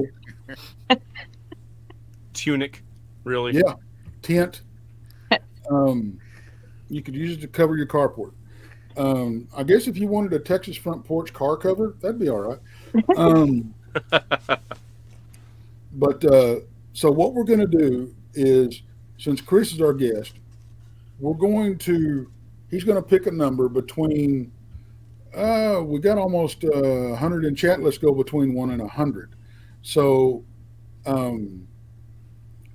Chris, if you could text Jason the number, or text me the number, whatever. So between 1 and 100.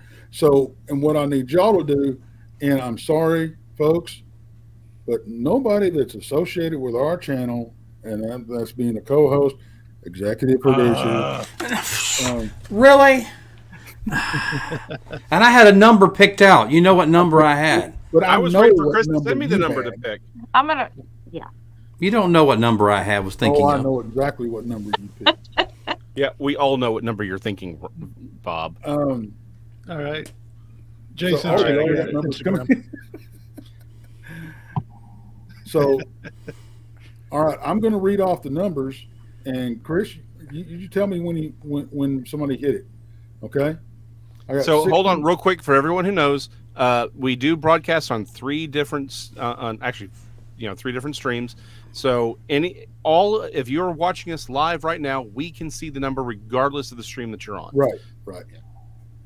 I'm gonna send in a mail-in ballot. There you go. So it's only fitting that Hilton would send this one out, and it's the first number, 69. We got 74. We got 77, 72. Not yet.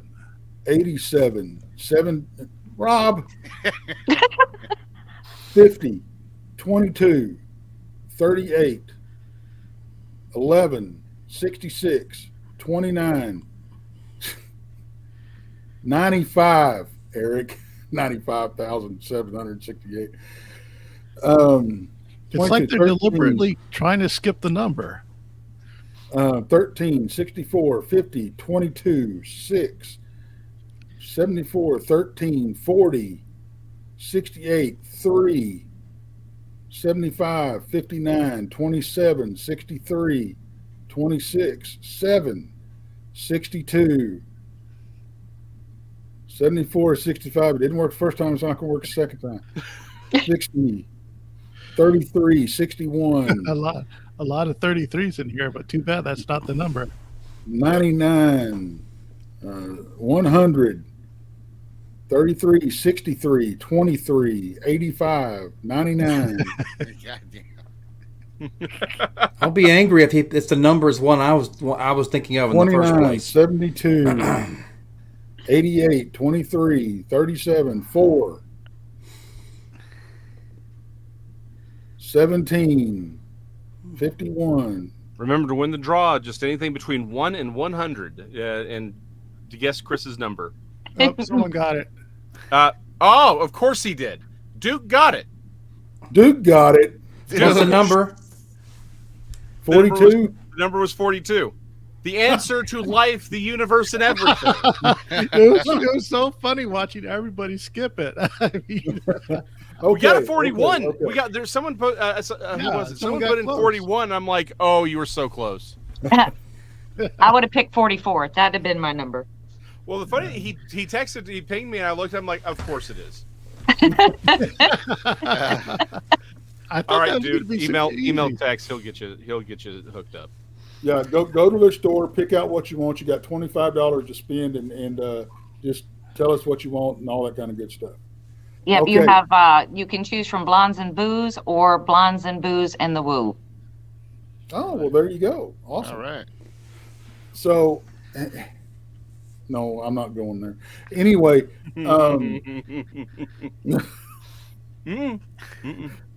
it's a family show.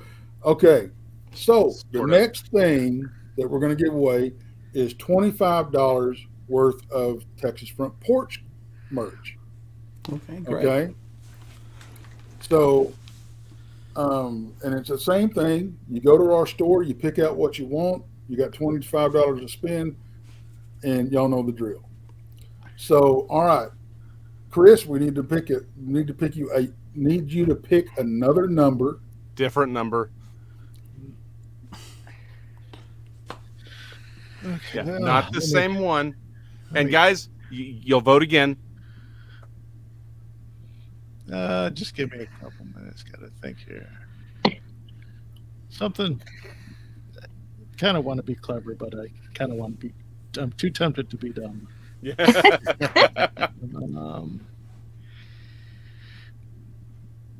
It's coming across. Okay, we got the numbers. Okay, we I'm voting straight ticket. We already had people guessing. Let me run back up here.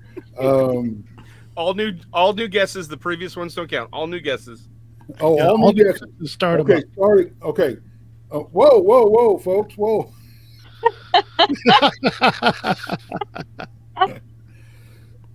Okay. You know what? I know where they started. We're going to go old guesses too. Okay, come on, folks. Okay. Try. 50, 43, 55, 21, 14, 38, 19, 81, 29, 23, 67, 24, 50, 61, 36, 69 again, 31, 89, 7, 5, 77, 22, 72, 55, 50, 72, 21, 23, 44, 64, 23, 29, 66, 17. Come on, folks. I know somebody's got it. Someone got it. Oh, Steve C got it. You sank my battleship. Steve C got it. 99. All right. Steve, email us at paracryptidencounters@gmail.com. Send us all, tell us what you pick out. One. Oh, Here's the number one. he said 99 and then he said 1. So, okay. Yeah. Steve all C, right, now, email everybody text. stop guessing. Everybody stop guessing. Keep guessing, people.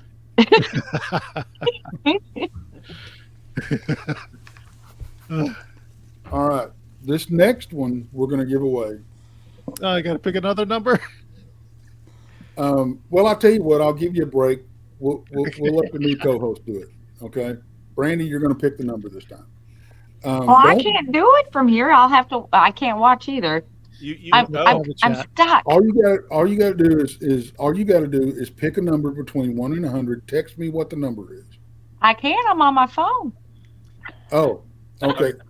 Well, I'll tell you, put it in private chat. You can't do that either. No.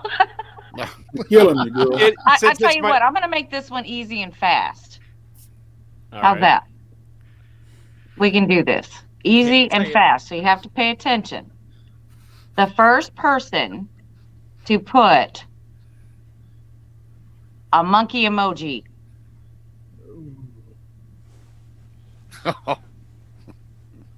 No. How about it's my last night? I'll do it. I'll come up with the number. Okay, that yeah, because okay. I can't. Okay. All right, I will text you. Hold on, I gotta come up with a number that's not 42 or 1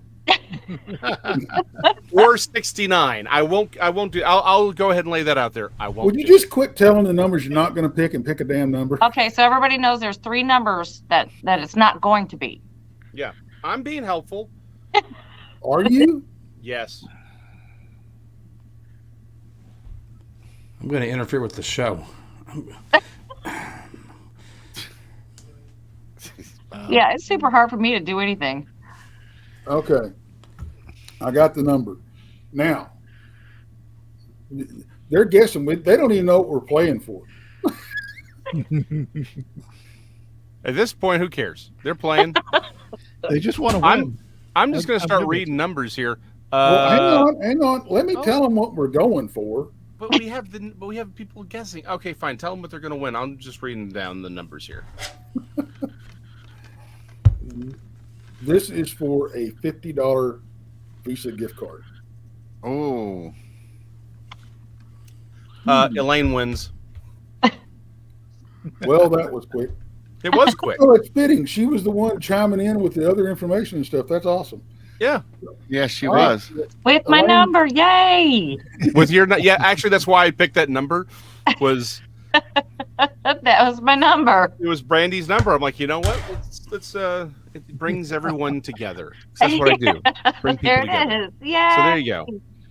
Congratulations. So Elaine, Steve C, and the infamous Duke, just email him, and he'll get y'all hooked up. Elaine, email me your mailing address, and I'll shoot you the gift card. Congratulations. And thank you, everybody, once again, for making this possible. Okay. It's an amazing honor. It's very humbling for all of us, except for Bob. Yes. To hit this milestone, and please share us out. That's probably the biggest thing you can do for us. Share us out. Go brag on us. And what is it, Jason, that you say what is it? Inflict us on your. Yes. Share us with your loved ones, your frenemies. Inflict us upon the world. There's no reason why you should suffer in silence, folks. Again, like, follow, subscribe, share us out. Y'all are the reason we do this. Y'all are the reason we are growing. It's certainly not because of my rugged good looks. And again, as this is my last night as the official co-host for Texas Front Porch. I'm not going anywhere, guys. Again, Wednesdays I'm here, but Brandy's the new co-host, the new permanent co-host. As I go off and endeavor. Just know that y'all are in good hands. I couldn't have asked for a better replacement than Brandy. And so, yes, because I knew I'm not leaving. I'm just not going to be on Texas Front Porch, the show on Mondays. I'm no longer the co-host because we are embarking. We're embarking on some new things, what we're calling Project X. So yes, that's the when's the drop of the new car? After I get mine, you get a car, and you get a car, and you get a car. Yeah, no, we had 50,000 subscribers. Yeah, we'll talk. So yeah, again, I'm not leaving the channel. I'm going to be here on Wednesdays. It's just I need time to do this Project X. So Brandy's going to fill in for me, and it's going to be great. I'll stop by from time to time to say howdy, Yep. But again, I got a strange feeling you're going to see more of him than you actually think you're going to. I'll call him when I need him to fill in for me. There you go. Yeah, that's not a bad deal. I like that. Yeah, because you can't make fun of me because of all of my technical problems over here. I live out here with no internet. I have, it's just like dial-up over here. So my phone's the fastest thing there is, which is great. I wouldn't have known that if you wouldn't have said anything. I thought you were running right off the computer. Yeah. My internet's so bad, my computer won't even even work. I have to run my computer off my hotspot on the phone. So that's how bad it is. Jesus. We do have another little announcement. Since the Jason will be stacking his shows on Wednesday. They're both going to be live shows. Those shows are not going away. You're still going to have Jason Questions Everything. You're still going to have Siri Papers. But what are we doing with Thursday? Oh, my gosh. There's nobody on Thursdays. Oh, wait. Yes, there is. You're going to have Blondes, Booze. Mm-hmm. We're going to have Blondes and Booze, not Blondes, Booze, and the Woos. We're going to have Blondes and Booze live on Thursdays. Yep. So we're not going to leave you. We're not going to leave you hanging out there, folks. And don't forget, we're also doing the late night shows. So we've got plenty of stuff out there. We're gonna have a new show simulcast on Saturdays, which is awesome, and that's Ryan Edwards and Cryptid Chronicles. And this cat, man, he can pull off a smoking jacket and a, what'd you call it? Ascot. Ascot. And he's a wealth of knowledge. And, you know, a lot of people don't know he's a school teacher. And but don't hold that against him. no, we won't. So you'll be seeing him. No, it's not booze. It's booze, as in BOOS, booze. Boo. So again, thank you, everybody. We couldn't have done it without you. Onward and upward. There's great things ahead of us, and we're looking forward to seeing more of you. What do you got going tomorrow, Bob? Well, I had a few suggestions. They were passed on. So the guest I have tomorrow night would rather talk about serial killers and true crime stories. And the guest is Mr. Tex Wesson. Oh, wow. I heard of him. Yeah. So I had some very lighthearted stuff, but he passed on that. So we'll talk about, we'll be very, very funny and talk about serial killers instead. Well, you know, Chris, what are you doing tomorrow night? Oh, we'll see. But I actually know tomorrow we got a MUFON meeting, so sorry. I gotta leave you hanging. And then also on Tuesdays, Jason, what do you got going on? Actually, tomorrow on Untold Radio AM, the YouTube channel, we will be doing Mysterious Library, me and Dean, and we are going to be reviewing, actually, this book right here. Big Bird, The Modern Sightings of Flying Monsters by the infamous Ken Gerhardt. Oh, This is my okay. copy. Nice. So we're going to be talking about that tomorrow. I actually have the mutant copy because it's a double print, which is why I got it. But yeah, so Ken, again, you think I haven't read this particular tome. So yeah, that's what we're doing tomorrow over on Untold Radio AM. Awesome. And then Rob, you've got a show, don't you? I Tomorrow. do have Tuesday's shows. I just got a text. I have my guest for tomorrow at 9 in the East. Just got a text like 2 seconds ago during this show, and they canceled. So I don't know what I'll be screwing around for something, but I got 24 hours. Hey, you're in the You know same how boat it I goes. was in last week. My guest didn't You pull know the how no it show. goes. You know how it goes. Well, Now's don't the be time to surprised if I develop show up on Rob's personality. show also. Yeah, we might have to go solo, Tex. And you know, Speaking of solo, last night was a cool show. yeah, it was. I Me and enjoyed last night's show. If you haven't seen it, go back and watch it. Jason won't invite me on his other show, so they don't want anything to do with me. Yeah. But No, we want Tex. an audience over there, Tex. What are you Well, hey, talking Jason was good enough to be on my show last week. Thank you, Jason, for filling in. Plus, you're Tex on that show, they actually read books and review them. Yeah, we're literate, Tex. I mean, what do you want me to do? well, I'm out. I can't read. That's what I'm saying. I know. Hey, there is a thing called audiobooks. Okay. But Friday. Well, no, I'm sorry. I skipped Wednesday. Wednesday. What do you got coming up for us, Jason? On your first stack night of shows. Yes, on the first stack night, me and Donnie at 8 Central, 9 in the East. There you go, Rob. We're going to be discussing on Serial Papers theological dragons. So the dragons that show up in myth, the clearly theological ones that show up in mythology and religion, and then at 9 Central Standard, 10 in the East, on Questions Everything, Rob and I will be joined by Donnie. We're going to talk about real dragons. Were dragons real? Have they gone extinct? What might they have actually been? Nice. Nice. And Friday, Brandy, what do y'all got cooking? Well, you forgot about our Thursday. Thursday show. I'm so Yeah, God, she's so pissed. Well, Thursday is See, definitely this not is for only children. Rob's gig, and I kind of told it. Our Thursday show is definitely not for children. I'm just going to say that right now.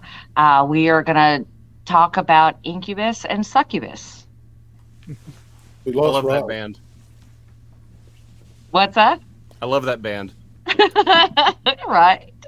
So we're gonna talk about all that stuff, and on Friday we're gonna have Michael Christopher, and we're gonna have live psychic readings. Oh, nice. Sounds good. Interesting. Yeah. I love those shows. Those shows are easy for me. I just follow through and just point out stuff. I don't have to say much. I'm just like there for the smiles and support.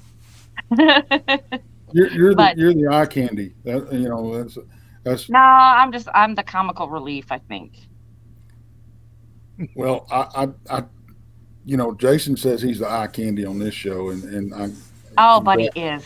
He's actually the comedy relief. You will be the. I'm both. I am both. Oh, is that what it is? Is that what it is? Yes. Oh no, but we're gonna have, like I said, Dave Glidden on Thursday, and then Michael Christopher on Friday. So sounds good. It's definitely different subjects. And please, guys, when these shows are simulcasting to our channel, we're doing that to get these channels exposure. So please, if you're going to listen to it over here, that's fine. But what we want you to do is go over and subscribe to their channel and start watching stuff over there as well. Go to Van Buren Variety. Go to Blondes and Booze. Go to Beyond BMR. Go to Siru Papers. And last but definitely not least, Chris, tell us what you got going on, what you got coming up, what you're working on, and where everybody can find you, man. Hey, Tex, last time I checked, Brunch with Bigfoot, Mr. Rob was still on the air. I was wondering how long he was going to go. I was like, hey, but I'm like, no, let's see how this plays out. I was waiting too. I was like, Mm-hmm. See, Brandy, this is how you play. You just let Tex sit in it for a while, and you just kind of smile. That's what I was doing. I was like, okay. Mm-hmm. Mm-hmm. So, Rob, Brunch with Bigfoot. Yeah, Houston started already. See, Jason, you've been having. Has he been telling you look, you need to do this to Tex, you need to do this to Tex, And y'all accuse me of interfering with the show. I know, Bob. It's like, damn. Here, I'll solve that. I'm sorry, I'll solve that brother. problem real quick. I'm sorry. There we go. We're done. There we go. Why do I get it? I catch all of it. Man, I tell you, I'm sorry, Bob. I really am. I had no idea what an evil influence Jason was going to be to Brandy. But There were two peas in a pod. I'm sorry, I can't even stop laughing. I'm kind of thinking two turds in a bowl, but okay, go whichever way you want to. Same difference, really. So, Rob, what do you have going this week? Yes, Rob. Yeah, Rob has a little show called. Hi, Rob. Hi, Brandy. How's it going? My new best friend now. Look at these clowns over here. Oh, except for Chase. And Bob, I guess. Oh, hurry up before we lose all our audience. Well, the show is called. The show it's something called Brunch with Bigfoot, Michigan, Rob. 1 p.m. in the East. That'd be noon Central. This Thursday, we have El Sanariga on talking about his paranormal accounts and some Bigfoot accounts. And I will be joined as my co-host with the lovely Jessica Jones co-hosting this Thursday. Just real quick, for those who have gone and subbed to Van Buren Variety, but you don't see the videos, you have to go to the live section. For whatever reason, they're not popping into the video section at the moment. I was just looking that up while Rob was talking. But yes, YouTube in their ultimate wisdom have divided the videos are now pre-recorded videos only, and live show has its own tab. So. Yeah, they did that without telling anybody. Yeah, even I freaked out. I mean, some of my subscribers were emailing me like, "We don't see your videos." And you know what? I had that. Bob texted me. He goes, "Where's my shows at?" I had to go. They erased everything. So videos, folks. YouTube, like Tex said, under videos are episodes that were pre-recorded. If you go to my channel or any channel, whatever channel, and go to the live. Click the live tab, and you'll see all the live shows. So yeah, I don't like that. I don't either. Yeah. Okay, so Chris, please, before anybody jumps in and interrupts you, please tell us where everything you're doing, and just give us the whole lowdown, brother, because I don't want to lose the audience. Hurry up. Go ahead and catch me on Conspire Theory, anywhere podcasts are found. And you can also, best place to reach me is on Instagram at Conspire a Theory. Put an underscore between all the words, and you'll find me there. That is awesome. What do you got coming up? I don't have anything coming up at the moment. I've hit a bit of a lull, production lull, because I'm working on a book right now, and the author he fell ill, so I pretty much have to wait until he recovers before I can we can start working on it some more. So what kind of book is it? Dare I ask? It's a manual. It's an illustrated edition of a manual creature compendium for alien encounters. Oh, Cool. Nice. That'll be. You know what? When it's out, I'll come back and promote it. Not Brony fan. You know what? When it comes out, I'm gonna Do a step on some toes here. When it comes, y'all ran Brandy off. When it comes out, I think Jason should do a show on it over on Untold Radio. Yeah. Hey, we're looking for books. Being literate and all. Definitely. I'll try to get as many. I'll try to get it out there as to whoever I can talk to about it. That's awesome, man. Chris, it was a pleasure having you. I'm sorry we beat you up so bad. And, but you are welcome back anytime, brother. In fact, I want to have you back. So we can actually, we won't have Jason around bugging us, so we can actually, and Brandy's interested too, so we can actually talk. Yeah, it's my fault. Yeah, that's what it was. Yeah, we can actually talk. We can actually talk some true crime and serial killers and stuff. So absolutely. Find the button text. Y'all have a great night. Thank you, everybody, for supporting us. Yes, thanks to everybody in chat. Thank you.